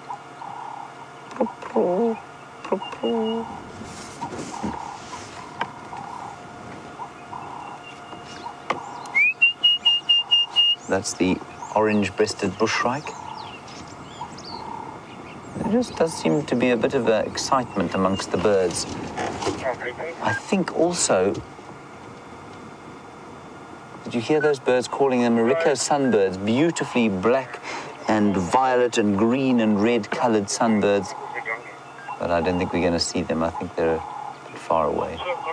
All right, let's head across to Scott. He's on Arethusa, find out what he's got there, and we will continue along our way and try and find a mammal. Hello, little Zebby with your muddy hooves. Looks like it's got little black socks on. And I wonder where exactly it was playing in the mud. Maybe it was just running around with absolute joy and excitement, as a lot of herbivores will do after rain. Oh, there's Mummy. You can see as she wags her tail, she's got a thick vertical black stripe between her rump, indicative of a female. There's a leaf perfectly blocking it now.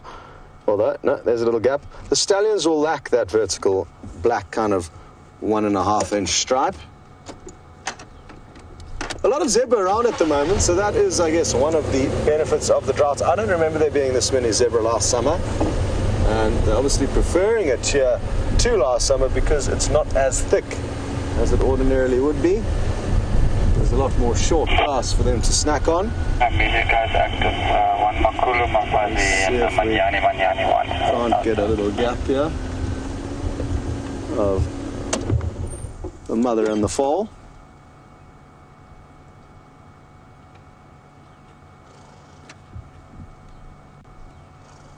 We are now across on Arethusa. I've got an update from the guys. There's not too much going on that they know of yet. That's not to say that there's nothing interesting happening here. And interestingly, nobody has driven the roads that we have driven so far. Not even this morning. I can see they are still perfectly cleaned after the rain, so clean slates.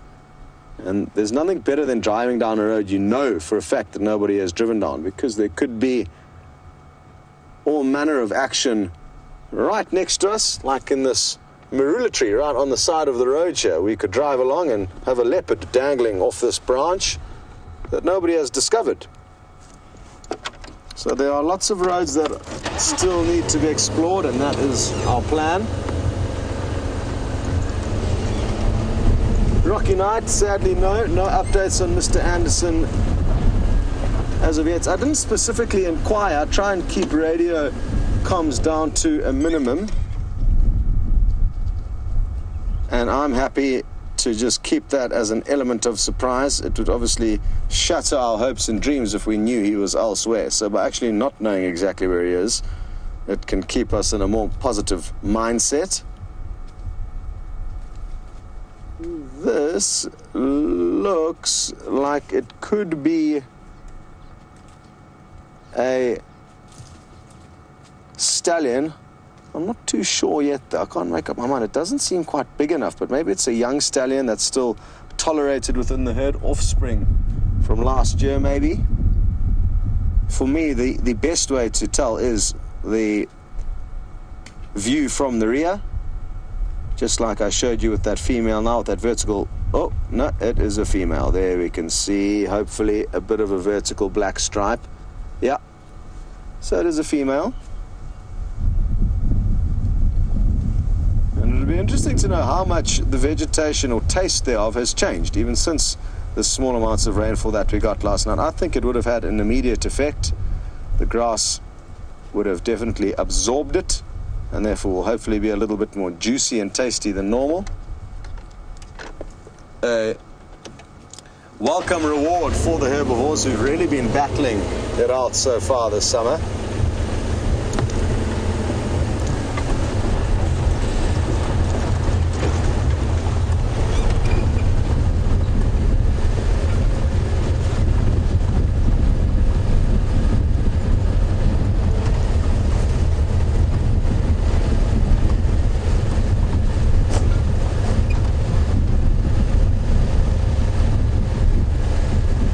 In Michigan, you are astounded by the fact that the soil is so barren, and mentioned that centuries of animals depositing their dung here, you would have thought would have had more of a positive effect on the state of the vegetation.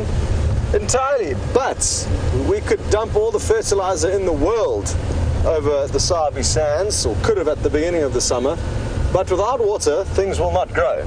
And I guess that's all it comes down to, the fact that we are deep into a drought, on top of the fact that last summer we didn't get nearly as much rainfall. We basically got half the forecast or regular annual rainfall last summer, together with hardly any. We probably have had a fifth of what is supposed to be achieved annually so far this summer, and those two facts combined is the reason why nothing is growing.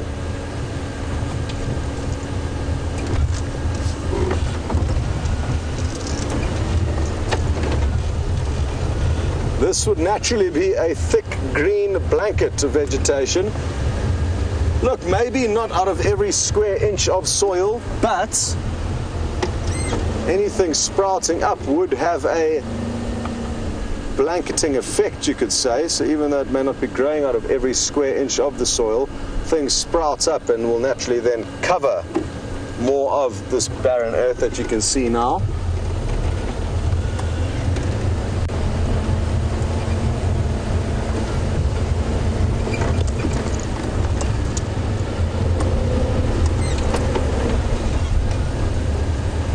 Hello, Matty. My good 9-year-old friend in Ohio, very happy to hear that you are with us. And you would like to know what the scorpions, especially the ground-dwelling scorpions, would have done after this rain, after their houses would have been flooded. I'm guessing, Matty, they just sort of had to do some housekeeping, you know, empty out all the soil that got washed in, take out all their little millipede rings. It would have been a forced kind of spring clean of their little burrows, but nothing that they cannot handle.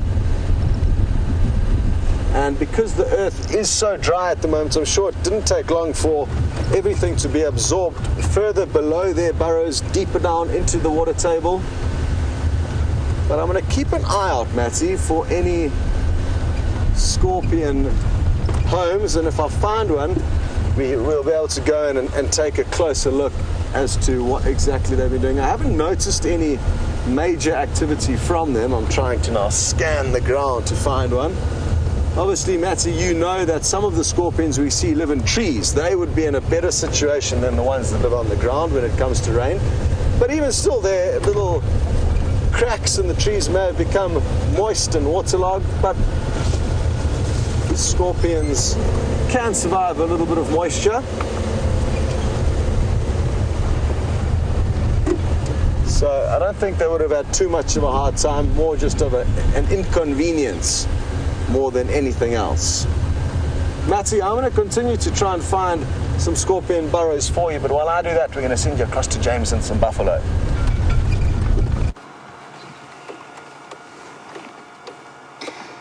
Finally, our third buffalo sighting, and Kirsten has decided that these buffalo are worthy of hers and therefore your attention. Now, this is probably because they are sitting no more than 1.5 meters or about 5 feet from the vehicle, and they are loving the green shoots of grass that have come up as a result of the rain. They're in a state of ecstasy.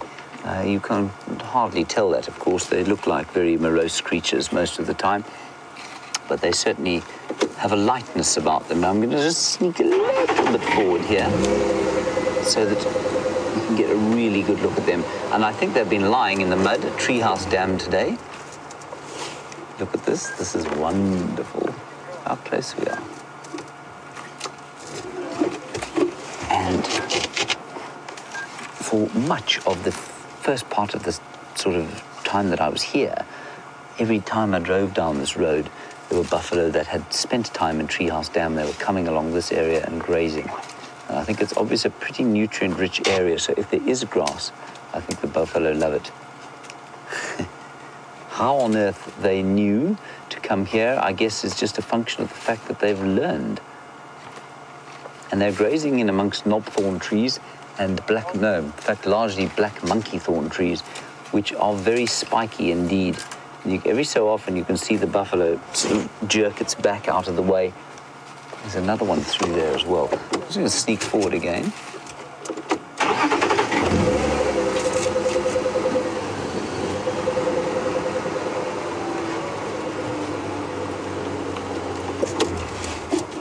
There, now Dave, you can get them really savouring that green grass, and that'll probably be, could well be that panicum species that I was talking about earlier. Likes to grow underneath acacia trees, because acacia trees, of course, that make nitrogen-rich soil, which various kinds of grasses will really enjoy, and one of them is the panicum species. Highly nutritious.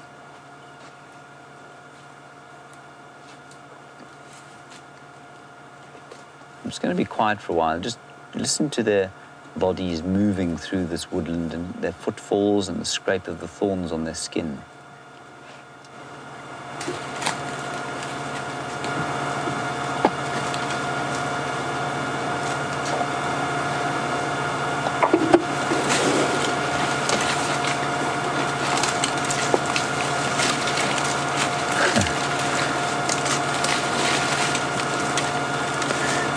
Now, if you're walking in the bush, that is the kind of sound you would be listening out for. You'd listen for the scrape of the thorns on the skin, this heavy footfall.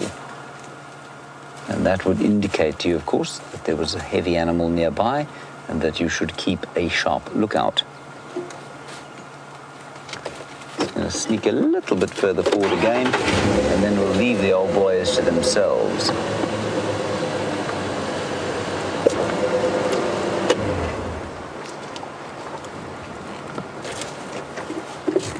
Now, Elaine, this is a brilliant question that opens up all sorts of interesting discussion points to which I don't believe anybody really has the true answer.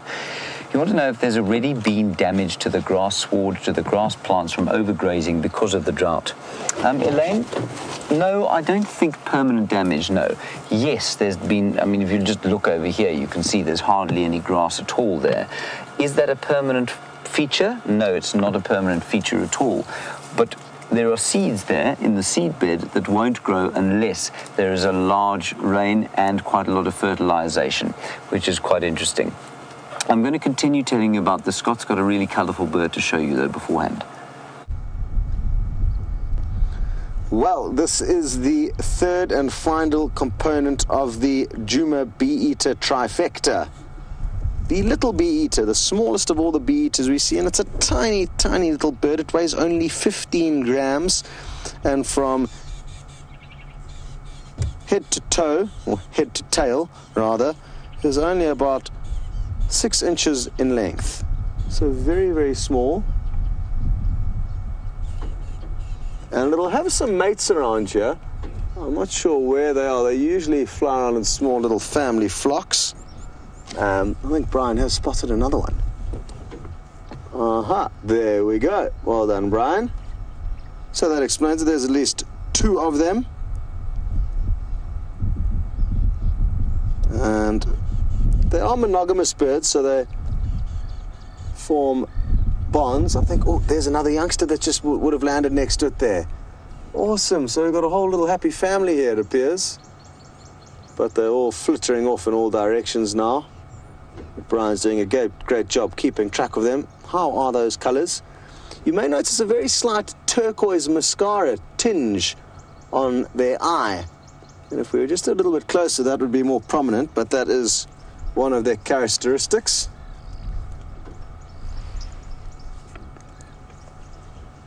And just like the carmine bee-eaters that we saw flittering about earlier, they are incredibly good aerial pilots, being able to turn incredibly quickly on their wing as they hawk their prey. Oh, there you got a good example of just how quickly. Let's have a look at them in the book so I can show you the other bee-eaters that occur in the Kruger National Park. Hello, dear. Very happy to hear that you're enjoying all the different birds that we're seeing in your eyes. It's just phenomenal how quickly the rain has an impact. Sorry, not dear Mia. So all the birds tweeting is making it difficult to hear who's who and what's what. So the white-fronted bee-eater you can see in the Sabi Sands, but it's usually in and around rivers.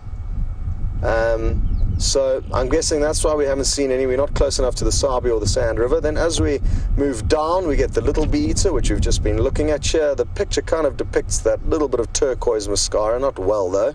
That's why I don't really like bird books with pictures as opposed to photographs. Anyway, swallow-tailed bee-eater. I've never seen any in the Kruger National Park. I don't think I've ever seen one in my life. Neither have I seen the blue-cheeked bee-eater. Both very nice bee-eaters, though, as you can see. And then as I flip over, we will see the other two species that we've already seen this afternoon. Glimpses of the European bee-eaters flying past at the start of the safari. They're one of the trickier bee-eaters to capture on film. And then the southern carmine bee-eater, which we saw quite well with its youngsters also feeding on the termites. Very good. So we have done the Juma trifecta. Those are the three bee-eaters that we will readily see here. We are now, let me show you exactly where we are quickly before we head off. Sorry, Brian. Each time I move the vehicle ever so slightly, it changes camber, and Brian has to level the camera, so making extra work for him. All right, okay. For the new viewers, the square on the right, or rectangle on the right, is Juma. I'm not sure exactly where James is now, but he's somewhere on this property. We are the blue dots on Arethusa, which is this rectangle here, this kind of vertical rectangle, and I'm going to try and zoom in. The Anderson male moves along this whole western belt of Arethusa, but not much further east of my finger, to the right of where my finger is now. So that little thin strip of white is where the Anderson male tends to move. This is the buffer zone of his territory and Tingana, and Tingana pushes all the way to the right. Tingana moves all through this area, green below Juma, and then the entire portion of Juma has become Tingana's territory. That wasn't the case when I joined here in November 2014, so a good example of how territories are changing. I can show you guys exactly where James is now. He's on Philemon's cut line, so he's somewhere on this road over here, and we are across over there. So at least you know where he is in relation to us. And we're going to now continue south along this little western border of ours, and then along the southern boundary of Arethusa. So that's our route. And, oh, I've got to look, the visitor flew off. Anyway, we're going to continue along and send you back to James.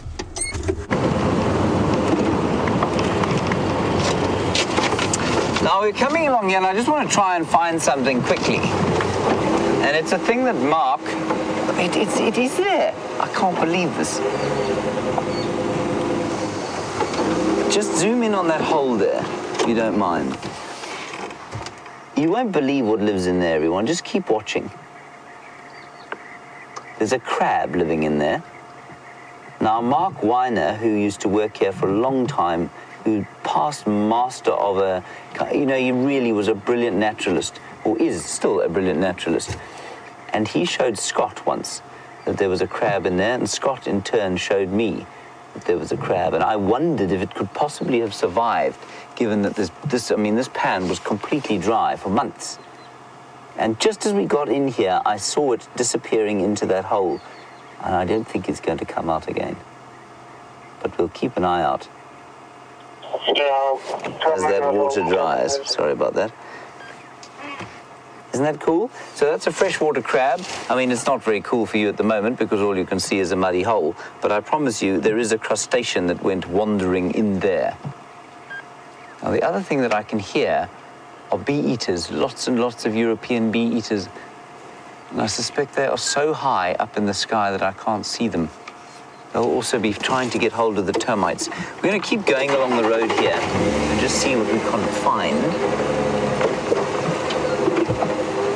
And while we do that, Elaine, sorry, we were talking about overgrazing, and you were asking about long-term effects and could there be long-term effects. Elaine, it depends really entirely on your definition of what a long-term effect is. Could it affect the grass sward for the next decade? Yes, it could. Is that a bad thing? No, probably not, because it's a perfectly normal thing for us to have a drought. Will it change the suite of species here for the next 10 to 50 years? Yes, could possibly. Is that a bad thing, or is that a long-term damage? In the scheme of a human life, yes, it would be considered long-term. In the scheme of the life of this ecosystem, it's a blink of an eye. So it really depends on your perspective. From our human perspective, because we live for, the time that we do, depending on how lucky you are, I suppose, between 70 and 100 years. Because of that, we tend to think of 20, 30, 40, 50 years as a long-term thing. Out here in this ecosystem, that's nothing. So it might well change the sward species completely for the next 50 years, might change the kind of animals that we have here. But in the long-term scheme of things, it's almost meaningless, I suspect. Just look, if you don't mind, panning onto the grass there, Dave. This was totally brown yesterday, totally brown. And you can just see a sheen of green. I know it still looks pretty brown in your picture, but you can just see a sheen of green that is running over the top of the grass sward. Now, the ultimate test, of course, as to what's going on with the grass is going to be these impala that we can see here. Now, the impala have been browsing highly enthusiastically for the last little while, not grazing anything because there hasn't been any grass. Let's just watch this rather terrifying group of males and see if they nibble any grass, or if they're still bent on trying to find browse in the trees. There we go. Straight to the grass. Isn't that interesting? Haven't seen an impala grazing for the last 3 months. That's probably a bit strong. 2 months. Isn't that cool? All right, let's carry on.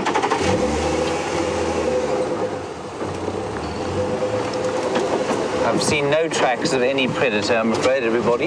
It's probably getting time to pop off to the hyena den and see what's over there.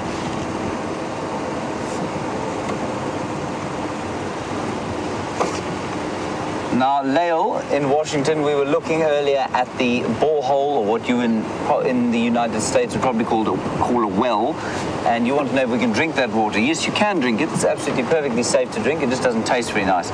It tastes a bit like, it's quite salty. There's quite a lot of calcium in the soil, calcium salts in the soils here, and so it does taste a bit salty, and it leaves a salty residue. If you boil it in a kettle or put it in a geyser or something like that, then it will leave a salty residue. So we do drink, not bottled water, we drink treated water. You can buy enormous amounts of sort of cheap treated water, which isn't deleterious. It doesn't come in plastic bottles. It comes in great big sort of 5-gallon drums, and they're replaceable. So we do drink that water, which is much more delicious than the water that comes out of the tap here. Sometimes if you're really thirsty at night, though, you'll drink out of the tap. It doesn't have any effect on your stomach, though. I suspect, though, as this drought wears on, the water will probably, it's starting to actually leave a bit of a brown residue in the basins, and I suspect that can't be particularly good for you, so whatever that is, you should probably avoid. Yeah. Still not doing a marvelous job on the mammal frontier at the moment. I'm very jealous of the carmine bee-eater. That is the Balanites tree, so named, or the road is named for it, Torchwood, Nicky Alston's favourite tree here. Very good climbing tree. If you like to climb trees. I like to climb trees. David, do you climb trees? I do. Oh, there we go. There's another, I've just spotted another one of those Amur falcons. There he is, Dave. I'm not going to ask you to stick the camera on him yet. Just keep an eye on him, and if he comes towards us, see if I can catch up with him. They fly at a great speed, of course.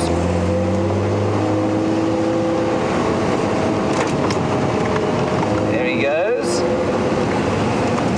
He's coming this way.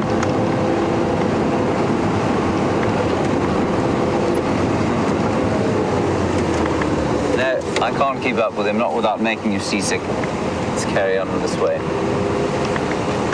I'm going to definitely go to the hyena den now.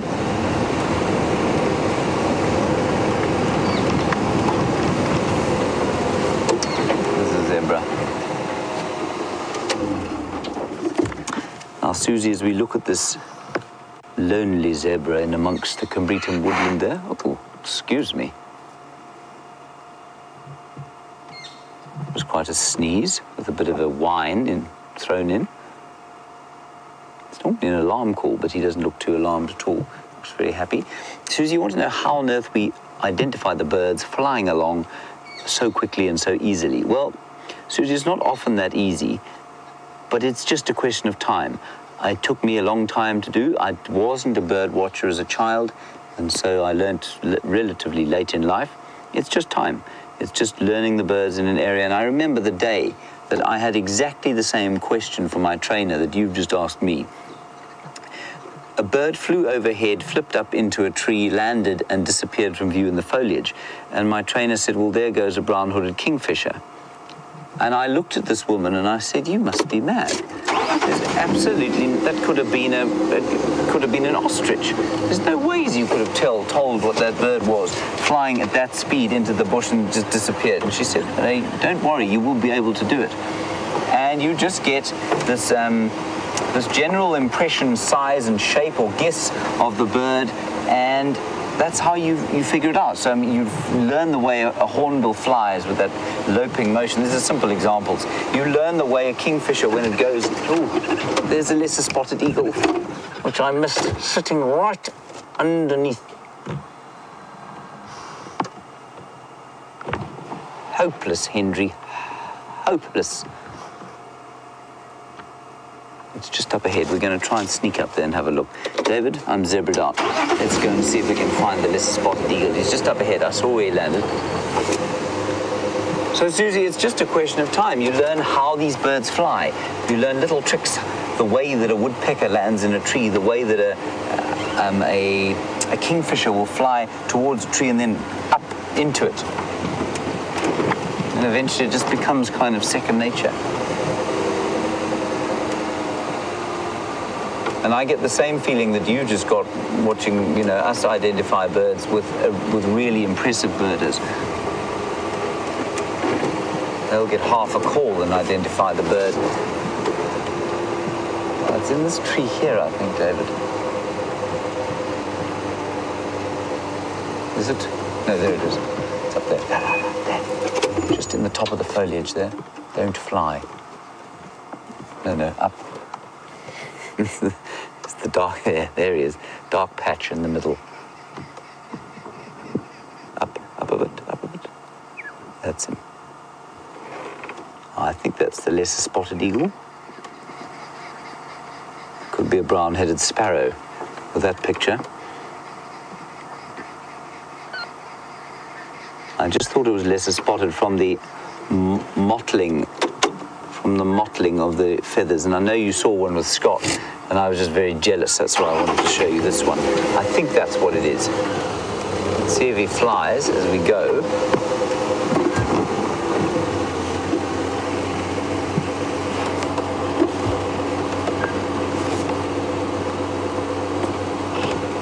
No, not going to get a good look in there, I'm afraid. Oh well. Wonderful what these storms bring in. First one of the season.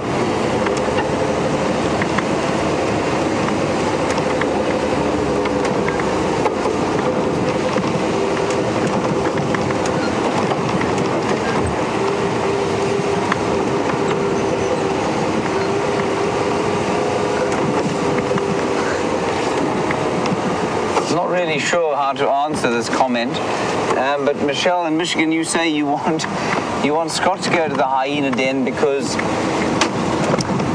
he calls them mammals? Let me just check that I've got that right.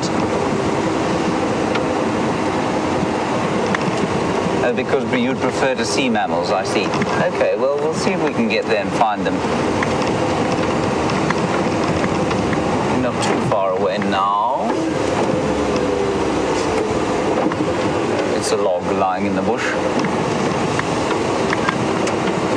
Now, we were driving through something called a seepline, and one of the interesting parts of the ecology of this area, while we're not looking at mammals, are these silver cluster leaf trees. And there's a beautiful grove of them here, and they grow in what we call a seepline.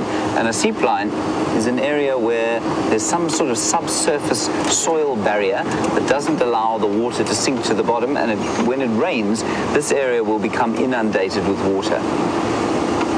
It'll become very rich in good grazing grasses if we do get some decent rain going forward, which we obviously hope for dearly.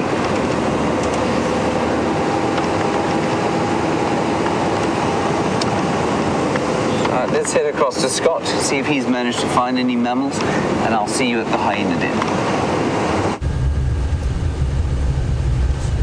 Welcome back, everyone.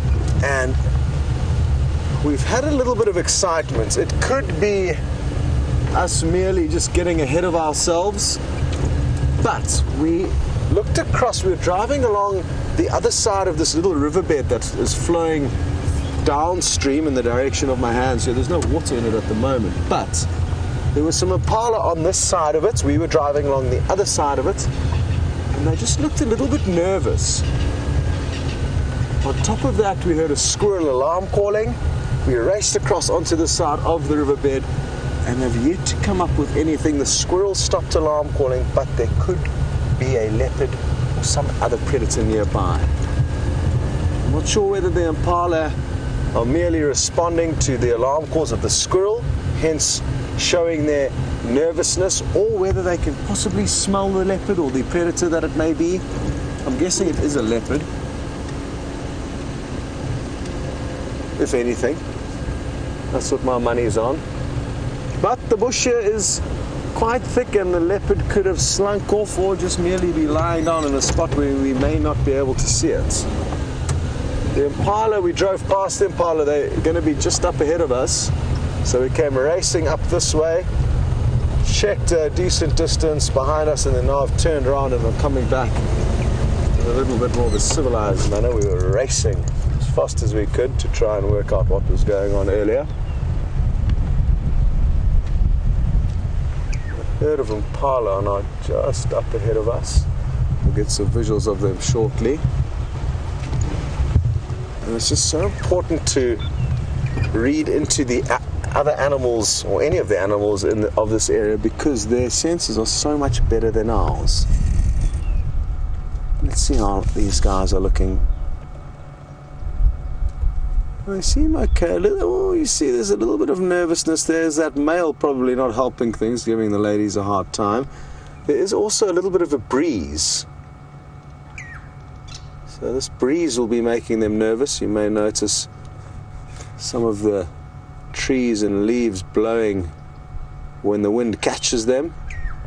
And wind will make the prey animals nervous because it'll muffle the sound of a predator's approach. It'll also muffle or kind of distort any movement. So any bush that moves will help a moving predator, stalking predator, blend in better. Whereas if everything's dead still, obviously any movement as a predator takes a few steps will be easier to pick up.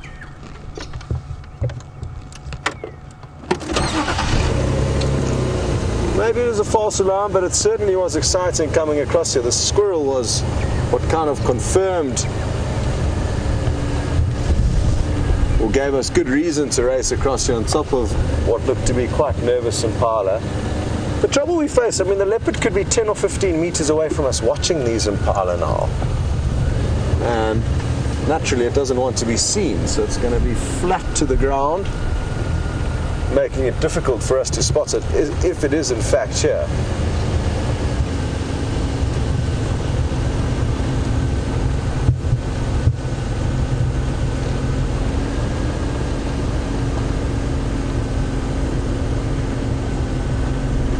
Potato Ray, you'd like to know when last were the wild dogs seen? Good question. I am not sure. Possibly 2-3 weeks ago. But maybe one of you guys can help us confirm when that was. I'm not sure. But it was a while now. It's been a fair couple of weeks, I'd say at least. I think the Investec pack of 11, 3 adults, 8 pups, are far north of us in the northern Manyeleti, close to one of the camps where we've got some friends that work, and they're on our WhatsApp group. So I read a report today that they are there, and the 8 remaining members of the Sands pack, is it 8 members remaining, I think?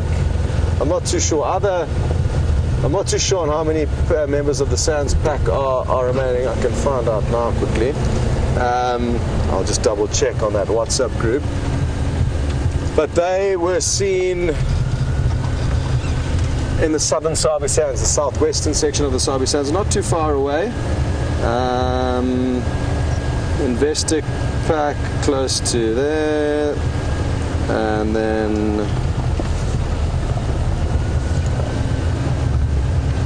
there we go, I'm getting there.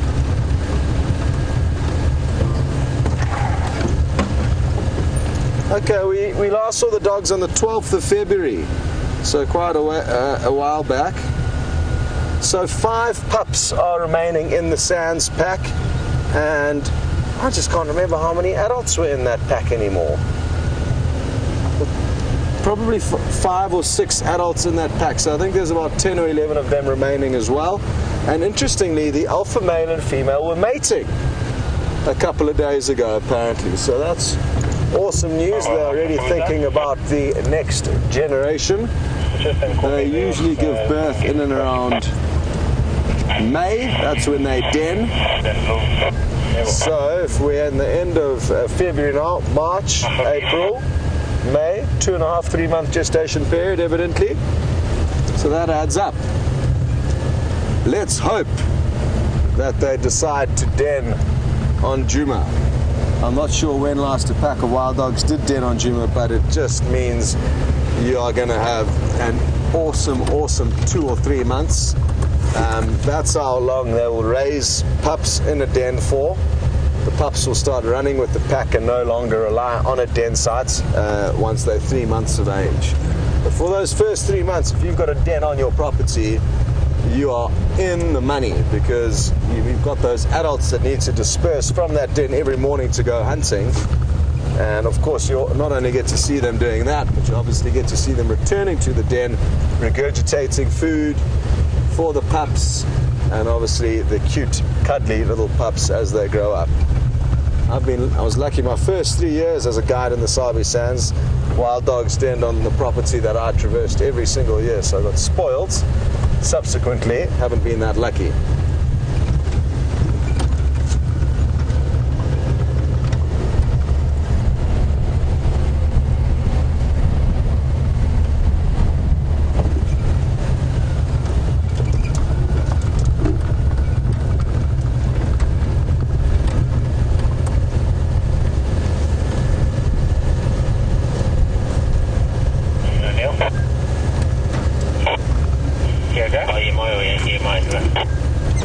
No ways! Matty! I am so happy that you have named a little pet iguana after me, and it's called Dyson. That really is the most awesome thing that I think I've ever heard in my whole life. So thank you for that, Maddie, and make sure you look after it. I don't want it getting injured or getting hurt, and I'm sure you will look after it, but it's a big responsibility to have a pet. So I remember also being young, I had all kinds of pets. I had hamsters, snakes, fish, scorpions, birds, big cages with birds outside my house. I also loved keeping animals, but it's a big responsibility. But I'm sure you are the perfect guy to be a good parent for that very cute little lizard. And thank you for naming it after me. That's the most awesome news I think I've ever heard. So thank you. I'm told your mother didn't let you have a snake. Maybe when you're a little bit older, that will be possible. And don't worry, my mother also didn't let me have snakes when I was 9. I think I was maybe about 15 or 16 before I don't think she ever allowed it. I think I just did it and got into big trouble for it, Matty, but I would only suggest doing that in a couple of years' time. Awesome stuff. Matty, I have been looking for scorpion burrows. I haven't found any for you. So, I lied. There's one right here, right now.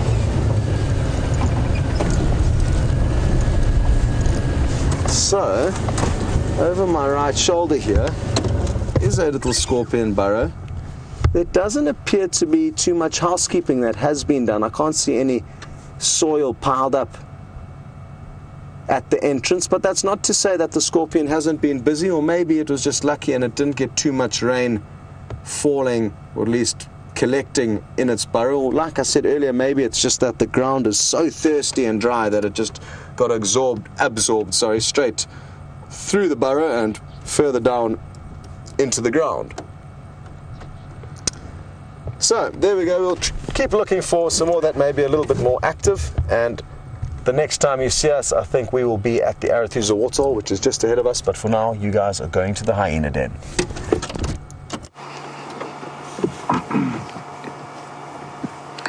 My old favourite, here I am at the hyena den, and just in front of the car, which you cannot see, there is a small hyena, I think it is June, trying to remove the bull bar.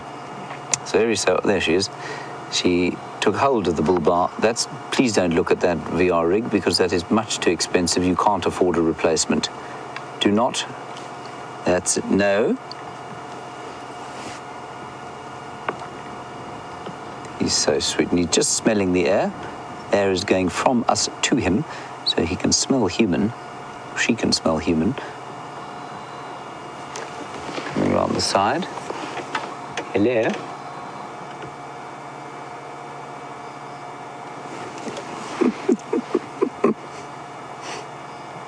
Isn't that sweet? Right, anyway, in front of us there, I think that's a male, if I'm not mistaken. I might be mistaken, but I wonder if that isn't one of the males that was herring around in the water today. Yeah, I think it is a male. And he's certainly reticent about approaching the den. The cubs came out to greet him, and they were very happy to say hi to him. But he hasn't come anywhere closer than that. That's where he's kind of stayed.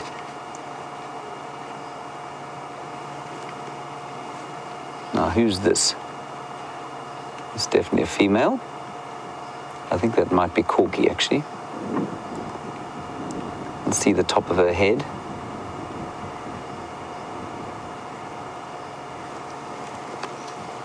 Yeah. Now, Tammy, I believe last night that you saw with Scott a hyena that was drooling from the mouth, sort of leaking from the eye, and looked in very bad shape, and nobody seemed to know what on earth was wrong with it. Tammy, we haven't seen that hyena again, and I couldn't possibly guess what was wrong. Safe to say that maybe it has either picked up a disease, could be something like rabies, but I think it's unlikely, or there's an infection from some kind of injury. Perhaps it's been bitten very badly, maybe a snake even got hold of her. Mamba, a snake bite like that, neurotoxic venom could easily have an effect where that drooling would come. It might also, it'll really kind of paralyze the nervous system and have horrible effects on the nervous system. So that could well be one of the effects of a neurotoxic venom, even on a large animal like a hyena. You see the male's moved off. See, he didn't want anything to do with the larger, more dominant female, and he's now moved off. All the little cubs came to say hi to him, and then he kind of backed off. Now there he is. He's still there, but he's keeping his distance.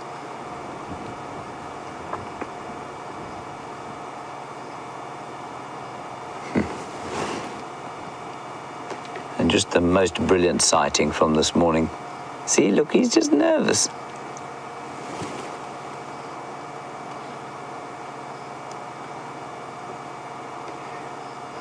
Bethany, you were watching this morning, and you were watching those two males with Sam. They were frolicking about in the water, having a gay old time, and you say that as soon as they got out, it looked like their fur was dry, and is there some kind of waterproofing on the fur?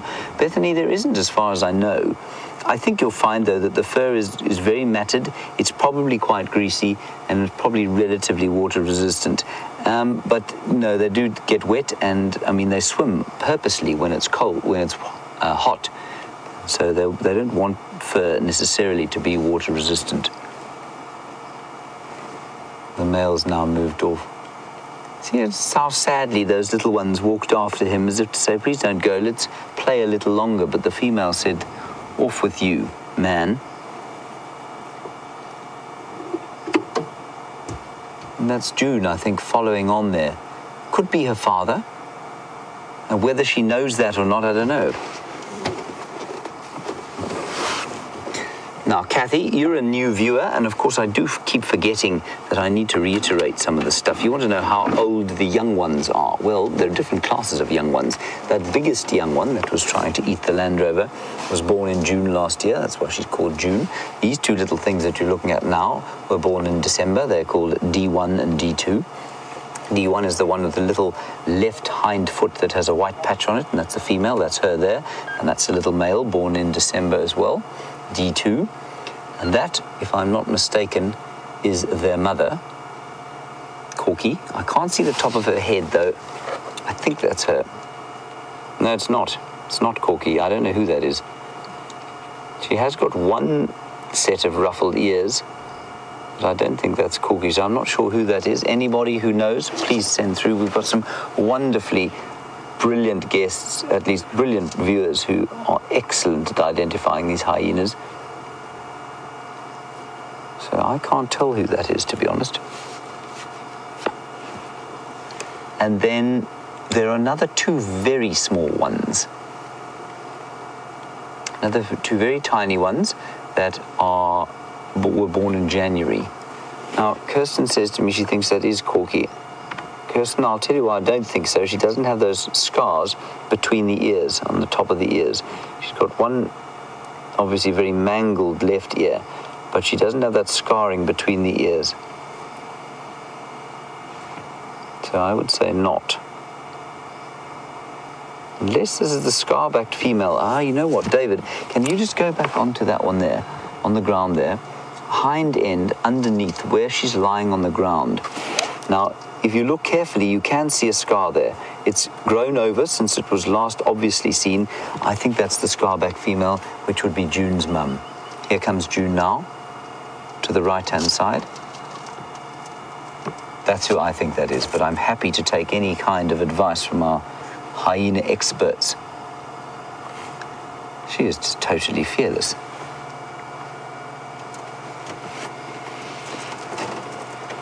Hello.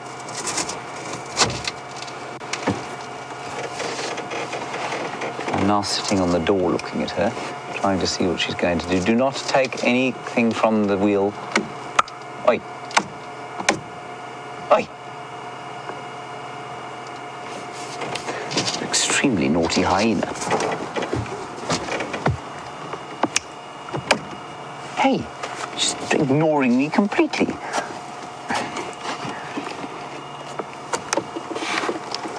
Stop it.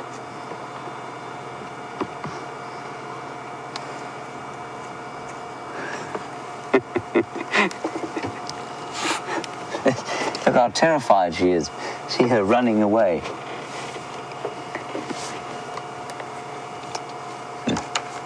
I don't think these new Land Rovers actually have oil caps. No, they do. They have got oil caps. And what these hyenas will do is walk up to the wheel and pull the oil cap off and remove it back into the den. And then suddenly you've got oil leaking all over the place.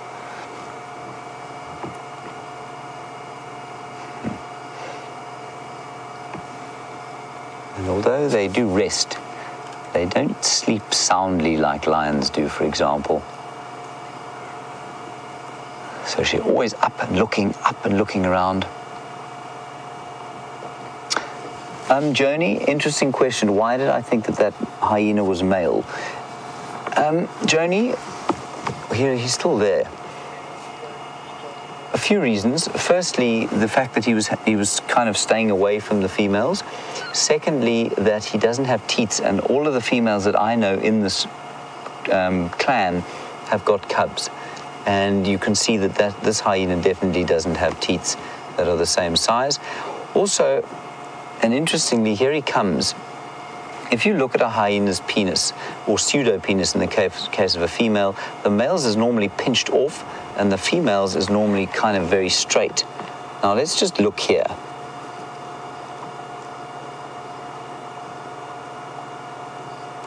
Oh, you can't really see on that one. Do you see how nervous he is? Yes, it is pinched off at the front. So I would say that's a male. And of course the males, Joni, are very subordinate to the females. And look how excited the little ones are to see him. Isn't that sweet? And look how patient he is with them. Much more patient than a strange female would be. I wonder if he isn't the father. It's almost like they hardly ever see him. And he's here now, and so they're going to make the most of it, which I think is just rather sweet. June's going to say hi too.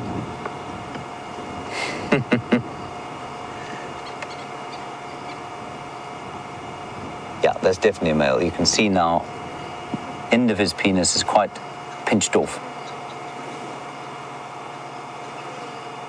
Now, some of our viewers will be able to tell you exactly which male that is. I haven't got to that level yet, I'm afraid.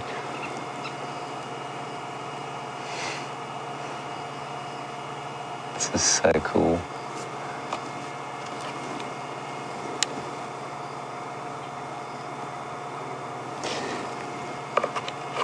Cat in Tampa, a very interesting question. Of course, some of you will not know, of course, that hyena have very strange kind of male and female organs. The only ones in the mammal kingdom that have a situation like this, where a female has an enlarged pseudo-penis, which is in fact an enlarged clitoris, but into which the, what's it called, it's the urinary tract, is kind of merged. And so, Kat, you want to know if she has a separate opening for urinating out of? No, she doesn't. She will urinate out of the pseudo-penis. She'll even give birth out of it, with the result that a lot of young hyenas giving birth for the first time will die in cub birth, if you like.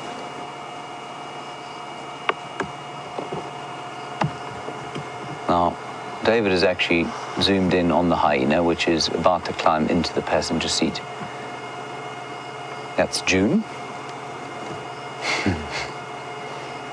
I don't think she can do any damage there, so we'll let her be. And they're the other two little ones, with who I think is probably their father. Now look how he moves off. As soon as the female gets up, now she's chasing him. She just took 2 fast steps towards him, and he went away. Totally subordinate to the females are all the males. I just think it's fascinating how keen they are to spend some time with him. The little ones really want to kind of greet him and spend a bit of time with him, and he's so patient with them. He's totally tolerant of their activities.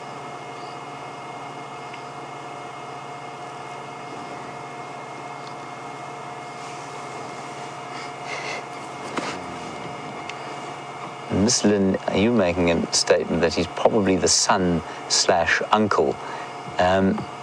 I think probably referring to the fun uncle. Oh, I see. Okay, yes, that makes much more sense. He could be the fun uncle. I think he's probably the father, though. That would be my guess. And he's been told to slink off into the darkness. Now, while they're a little bit away, I just want to sneak a bit closer because I think those little ones are about to come out if they haven't already. I just need to find out how to start the car, of course. Oh, come now.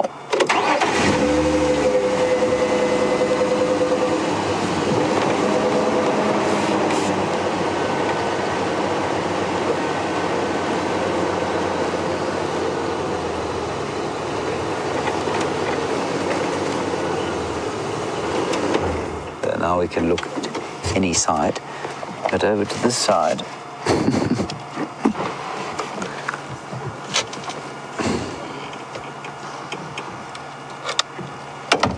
Sorry, Kirsten, I removed your communications for a little while there. Would you go again with that, please?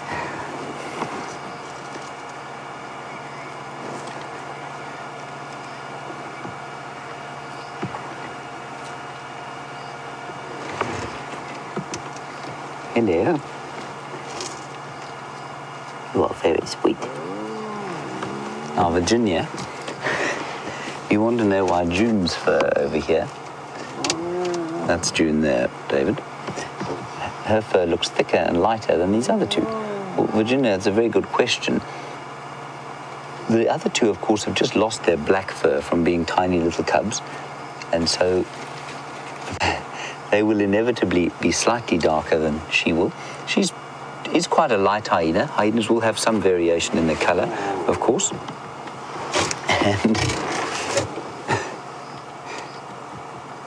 But they are fluffier. All the youngsters are more fluffy than the older ones. And as they get to that age, their hair kind of reaches a maximum length. Yeah, there's the little one, Dave. There, just behind the tree. You can just see it standing there. Come on.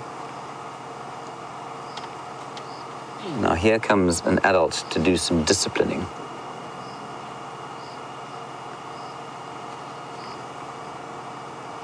They're so sweet, those little ones. I think there's definitely some motivation to be had for putting a camera at this den if they're going to use it for any length of time. There are some fascinating things going on here all the time. So those ones we call, those two little ones we call the January babies, January 1 and 2. I haven't found a way to tell them apart just yet.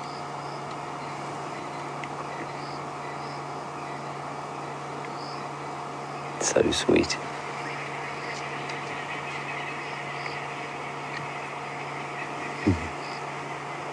So their mother, who is the matriarch of this clan, will be up top there. I suspect that's her, sort of who's just stood up and is greeting them. I think the other one,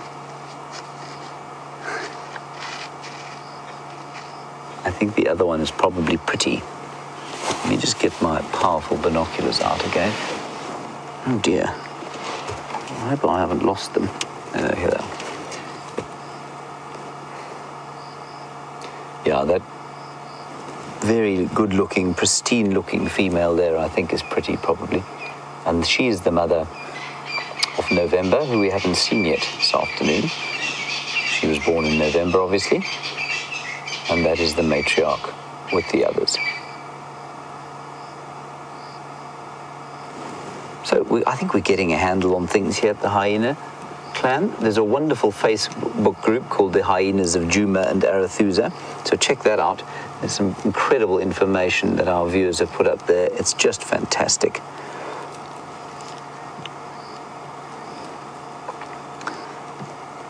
Now, Andrea, a nice question about siblicide. Now, siblicide, for those of you who don't know, is also known as Cainism, after Cain, who wasn't so kind to his brother Abel and killed him. And Andrea, it does happen, and you read that it only happened when they were cubs of the same sex. And now you hear also that it can happen in cubs of different sexes. It can happen in cubs of different sexes, the same sex. It doesn't seem to matter. For a long time, we thought it was only females that would kill each other. But it seems to be that it will be female on male, and sometimes male on male too. But normally females who are imbued with much more testosterone. I have got two hyenas basically sitting on my lap now. Hello? Let me retrieve my telephone and take a picture. You will not believe.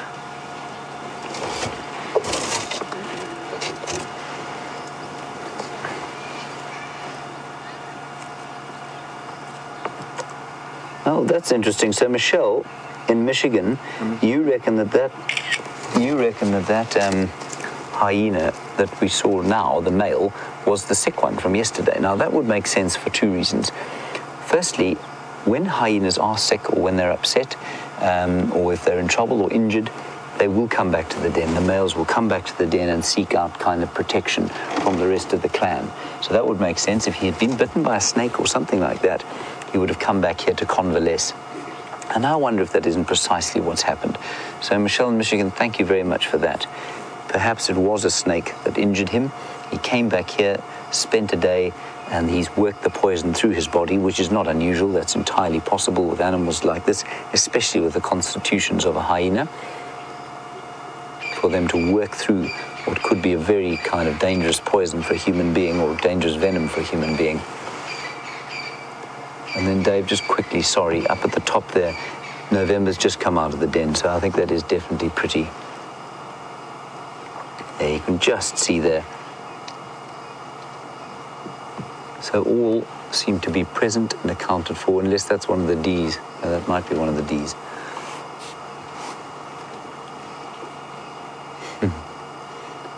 They're so cool.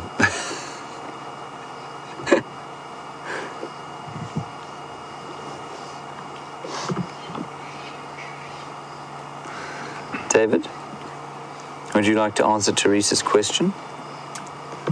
How did you feel about hyenas being so close to you? I fear more for lions. You fear more for lions. Yes, there's something about a lion that is inherently more terrifying. Can you see that picture, James? Yes, let's have a look at the picture. I was just trying to get it into a state where it was viewable. There. You see? The hyena was that close to the car. And that's them talking now. You can hear them going, just quickly look here.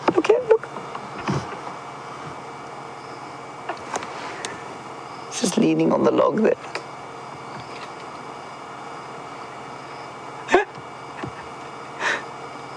All right, let's head across to Scott. He's got something really interesting to show you. I'm going to stay here for the next little while. So, our search on the far western reaches of Arethusa has not been completely fruitless. Take a closer look of where we are now. Let me just zoom out slightly. You can see we are in the southwesternmost corner that we can traverse on Arethusa, and take a look at what we found. I'm just going to hop out quickly. We found some big male leopard tracks. They could be Tinganas, but they also could be the Anderson males. And what I'm going to do is I'm going to shine the torch from a side angle, that way casting an angle, better shadows on 1, 2, 3, 4 toes, the back pad. There's another one further forward that I'm going to try and show you. Over here, this one might be a little bit better.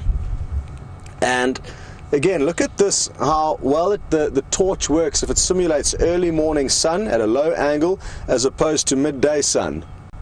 Tracking in the middle of the day, not easy. Tracking in the early morning or late afternoon, much better, much easier to see the tracks. Now, I can tell that these tracks are from early this morning because the soil was still moist when he walked here. And the reason I can tell that is that parts of it have caked. It's quite hard and crumbly to touch. I'm not sure if you would have been able to see that, but you'll just have to trust me. Even here, you can look at these almost little bricks that have been a result of moisture solidifying, and there are portions of the track that have those kind of solid little feelings, and as soon as you touch them, they then powder. So, not very fresh, but at least we did find some sign of a big male leopard in our search for him.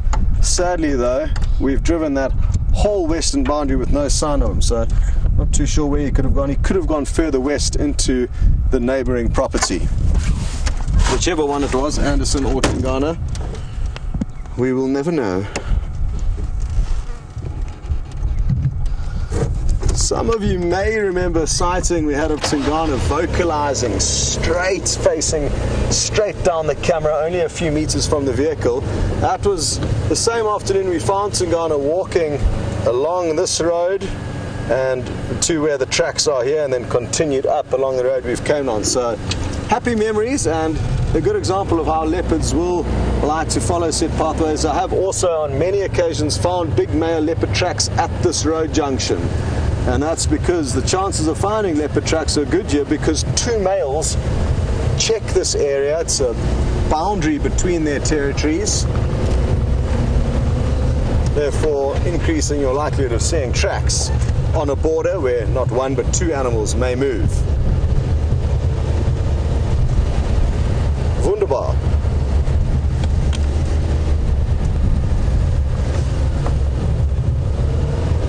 Eric, you are hoping that we could furnish you with some happy tales of leopard cubs. Sadly, not looking pretty on that front. I'm convinced that Karula has no longer got cubs. She did at least have one. There was one confirmed visual of her tiny little furball with Brent about 3 weeks ago, but since then her behavior has not been indicating that she still has cubs. So I feel strongly that she's been unfortunate. Possibly for the third time in a row. I think she could have had 2 litters last year that we were simply unaware of. They will mate very quickly after losing cubs to try and get the next cubs into the system, and the fact that she lost her last confirmed cub, I think in February last year, she would have easily had enough time to mate, give birth, lose cubs, mate, give birth, lose cubs, without anyone actually knowing. And this is the third time, again hypothetically speaking, where at least we know for certain that she did have a cub that was lost. There was also speculation of her daughter Shadow having cubs. Again, her behavior not indicative of that, of a leopardess that has cubs. So we're going to have to wait for our 2 ladies to try again.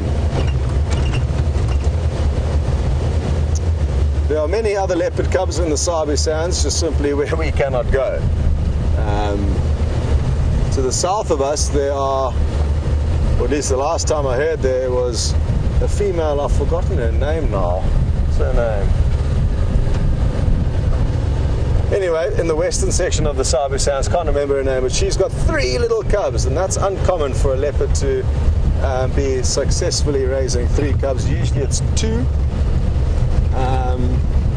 Brent was lucky enough to see Inkanyeni, a leopardess that is to the east of us on Torchwood.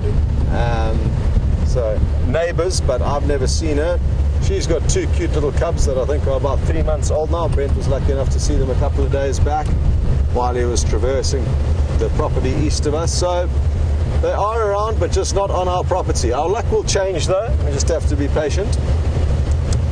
Good, we're going to send you back to the hyena den. There's probably not too much time that can be spent there with this fading light, so go and make the most of it. Just listen to them calling.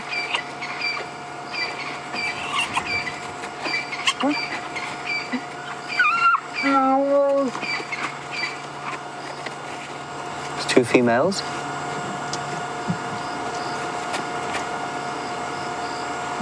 What is it?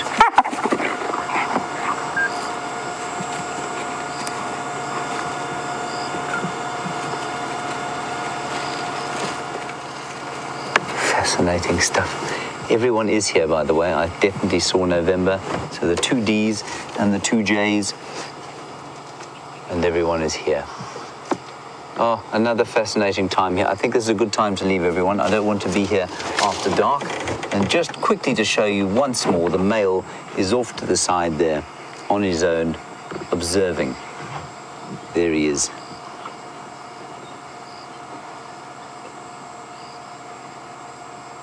I think that's him. Can't see anymore. I can barely see that hyena. You're basically looking at him through the enhanced light that the camera gives. What? Yet another wonderful sighting here. Let's pull out and see what else we can see in the last half an hour. Perhaps a cat stalking the plains, perhaps not much. Of course, we can't move right now because June is sitting behind the car. June, clear off.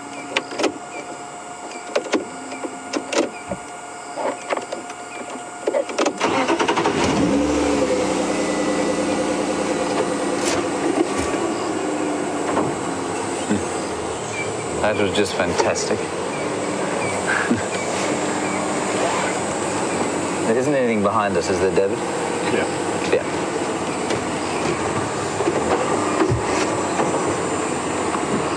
All right.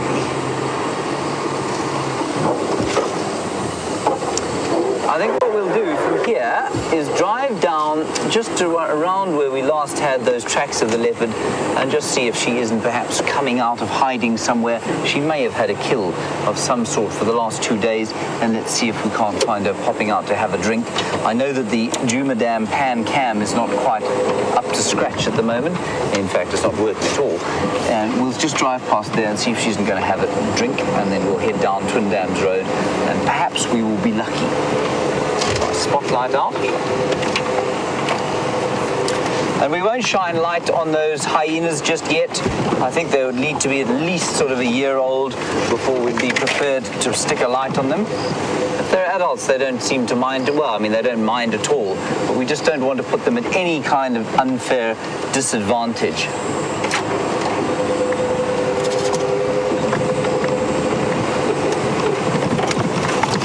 Check my comms quickly. Right. And thank you, Deborah, on Traveller. You say that June didn't want me to leave.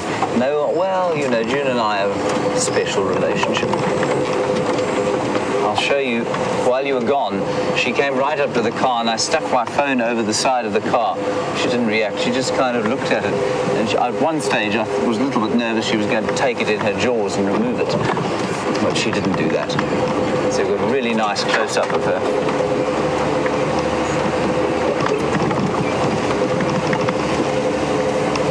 Get out of here. David, do you see how squashed against the steering wheel I am? Oh, yes. Yes. That is for your benefit, of course. Never felt like a dwarf before I came to work here.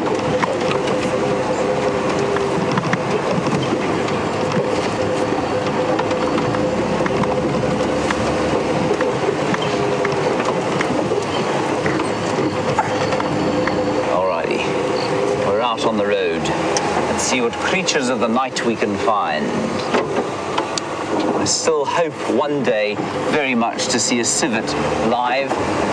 The tracks are all over the place in the mornings, but come the night, there's just nothing to see, civet-wise. Bush babies, quite a few around. Chameleons also. Genets, perhaps. Leopards, with any luck.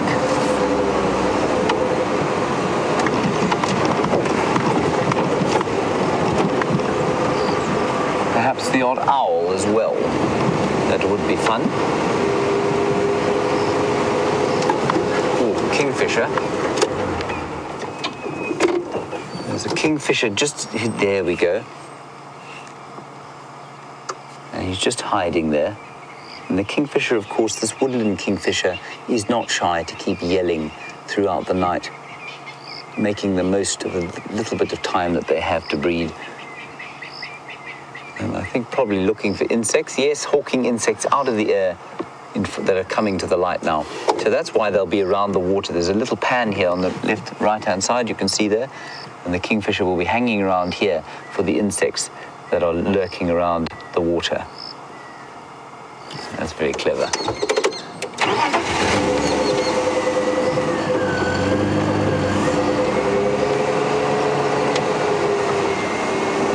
Right, let's head back across to Scott to see what he's doing. There's a little termite in my view, and I'll see if I can find something in the interim.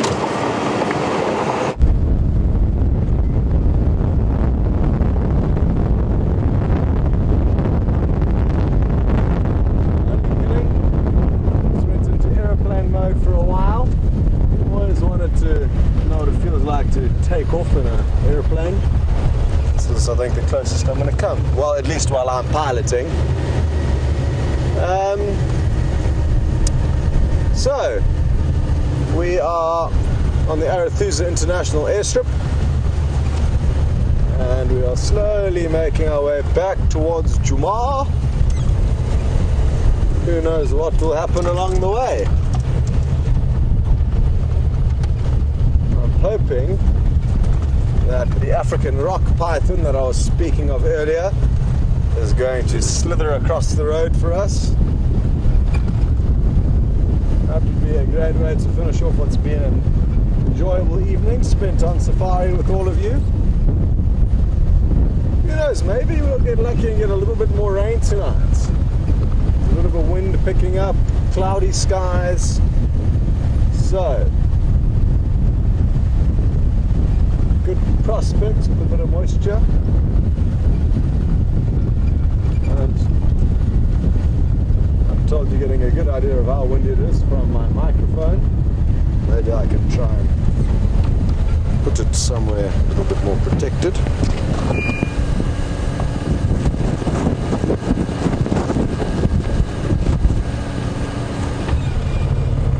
Okay, can you still hear me? Hello? 1 2 1 2. Okay, very good. Oh no, it's popped out again. I'm gonna have to do my buttons up here. Feels like I'm going to a wedding.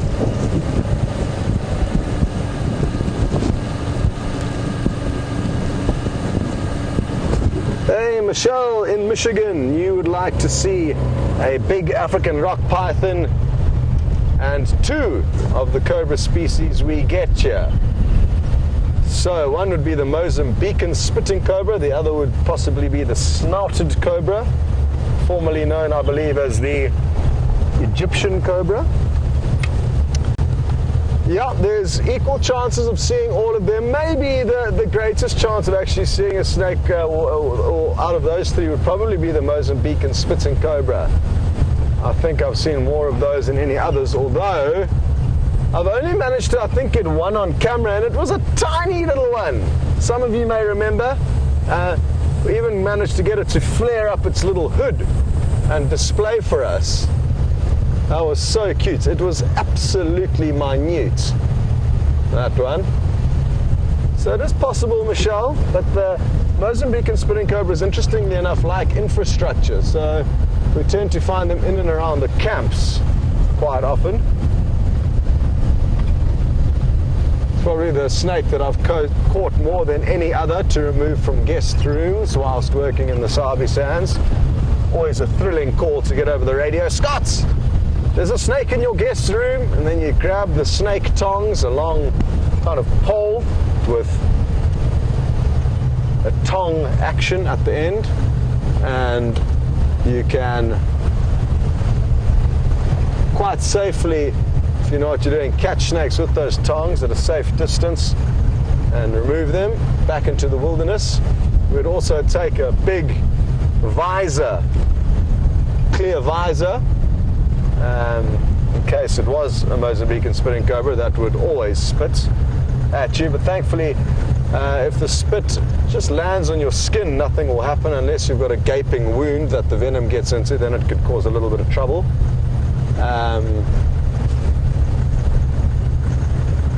Quite refreshing, actually, being spat on by a cobra. I don't think it's something that many people can say has happened to them.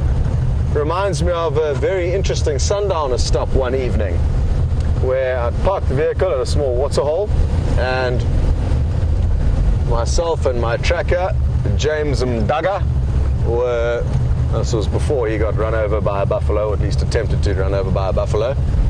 We were setting up a drink stop, and every time I walked past a bush, I felt this kind of moisture, and I kept looking up thinking, is a bird peeing on me? What is going on? Until the 3rd time I walked past the bush, I realized that the moisture was hitting me from a horizontal angle, not from above. That's when I froze in my tracks and realized that there was a Mozambican spitting cobra coiled up in a spindly little bush, kind of like this on the right here, but a little bit shorter. I mean, a small little bush, so it had nowhere to escape. And every time I walked past, I thought, and it would spit at me.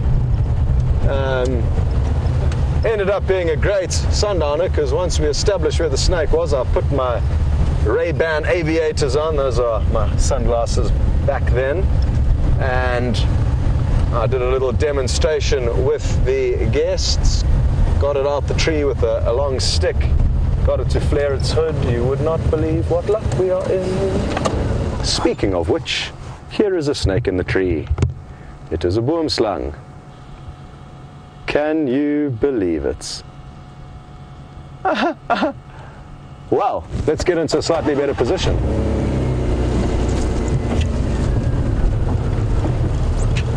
Epic! second boomslang for the day.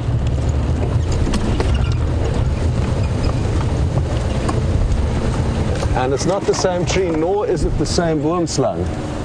But this is a big female. We'll be able to get a good view of her eye, her massive eye. Look at this. Beautiful. Now, I'm not sure. James was convinced the one that he was looking at this morning was a male. He was disagreeing with Georgianne in Illinois. Georgianne, I was on your side. We still haven't got completely to the bottom of it. We've done as much research as possible. But basically they have varying shades depending on age, depending on the area you find them in. In my history of viewing boomslang in the Sabi Sands, the males have always been a lime green color and the females have always been this brownish color. Oh, she's looking right at us now.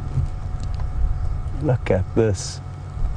So I think it's a female, and I also thought the one this morning was a female. The males, like I said, will be a beautiful lime green, emerald green rather, and interestingly, in different parts of South Africa, further south of us along the coast, the males will be black, yellowy green colors, all mottled. So a variety of different colors.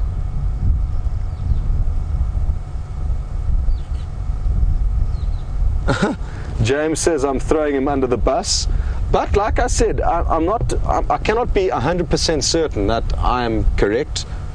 But oh, look at her tongue, sniffing the air. A scent so important to them. As I was saying though,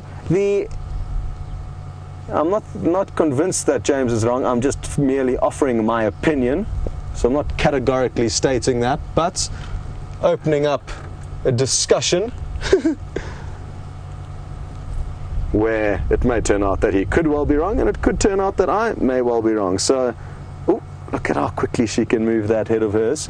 Now, this is one of the most venomous snakes in South Africa, but I'm completely relaxed, parked about a meter away from her for a couple of reasons. They are not notorious biters, and they are back-fanged, rear-fanged, which is a reason why they are not notorious for biting, because they know that their bite is probably not going to have a huge effect on us. They need to almost chew onto their prey in order to envenomate them. So often if you are bitten by a boomslang, you can hope that it may be a dry bite, where the fangs do not actually manage to envenomate you, or you could be in deep trouble. Hemotoxic venom, which will attack your blood. You could bleed out, or you could have just internal hemorrhaging.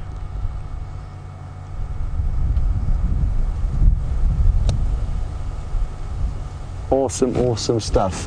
I'm guessing she's about 4 feet in length, maybe 3.5 to 4 feet in length. I don't know, Brian, hey? Hard to say with her all coiled up differently. Okay, so Brian's in agreement with me. Marianne in New York, you loving her big eye, and that is one of the biggest distinguishing, sorry, Monique, that is one of the biggest distinguishing features of the boomslang. It is that they do have this massive eye. Oh, there we go, that's the eye we talked. Oh, sorry Brian, I ambushed you there with some movement, and now we can't even see her head anymore. I just thought I'd roll back ever so slightly to get us a better view, but that backfired. Anyway, she does have a big eye, bigger than most snakes, and that is a good way to be able to know that it is actually a boomslang, not something else. Well, we're going to leave her to it. Awesome stuff. I hope you all enjoyed that. They're not nocturnal snakes, so we're not going to see her moving around too much.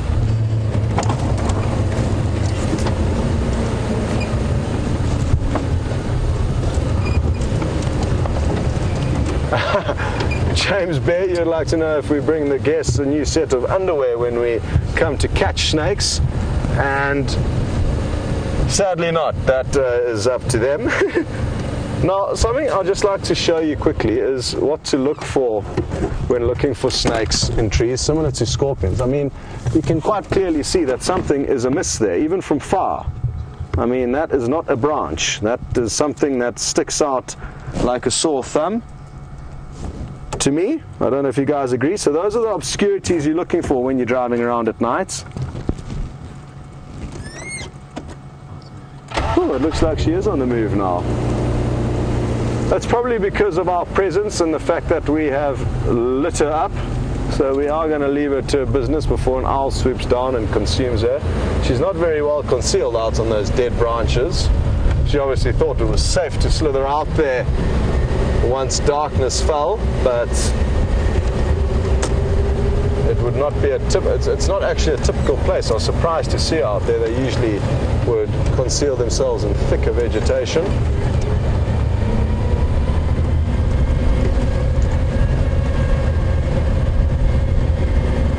Well, Rocky Nights, you are amazed, but don't be. That was quite easy to spot, like I say, and as I showed you guys afterwards, not hugely difficult to spot. No different to chameleons. It's one of those things that guests always are so fascinated by when their tracker spots a chameleon, or often it's the guide who spots it, tells the tracker in the local language, and then the tracker pretends to spot it. That's often what happens. Basically though, again, like chameleons, because it is an animal that has got such good camouflage during the day, at the outset you would think, yes, this is a miracle that somebody has spotted it, but it's actually easy once you know what to look for. So it's one of those guiding things that everyone gets credit for that you actually shouldn't, and then you do like a miraculous tracking exercise where you track and find a leopard or a pride of lion, which requires a lot more skill, and your guests just sit there going, you know, not too impressed by it. So it's just some behind the scenes interesting tales of what impresses guests is actually often not what requires skill, and what does require skill doesn't really fascinate them. Okay, well, before taking you any further down this very bumpy road, we are going to say goodbye and thank you for joining. Well done, Brian, on camera. Well done to Kirsty and Leanne and Louise in the final control room. And of course, well done to Mr. Henry, who's been on the other vehicle with Dave. We're going to send you over to him now for him to say goodbye, and we will see you on the Sunrise Safari along with Sam. Don't forget, there's going to be Sam taking a drive tomorrow. Toodaloo.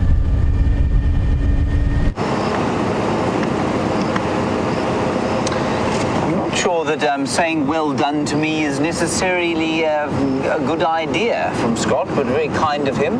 I've now driven around for the last almost half an hour with the spotlight. I saw one leaf that looked a bit like a chameleon, but otherwise nothing. David, is it you or is it me? Given that I was with Viam today and saw about the same this morning, it must be me. One does hope things will improve. There's a very pleasant wind now blowing out of the northwest. Now that is an excellent wind if we're for a storm. And there is some lightning there, so perhaps we will have a storm like we had yesterday evening. It was just wonderful. But otherwise, don't hold out much hope that in the next 60 seconds I'm going to find something awesomely spectacular to extend the show by an hour, because it is so magnificent in its fascination that we couldn't possibly go offline. 40 seconds to do that, David. What do you think it'll be? Maybe a caracal steaming across the plains chasing a duiker, or a steenbok. Nope, nothing. All right, everyone, that's it from us tonight. Big thank you to David for your efforts today. Thank you, David. And to Scott, of course, I think a much better well done, and he was, of course, being filmed by Brian Joubert.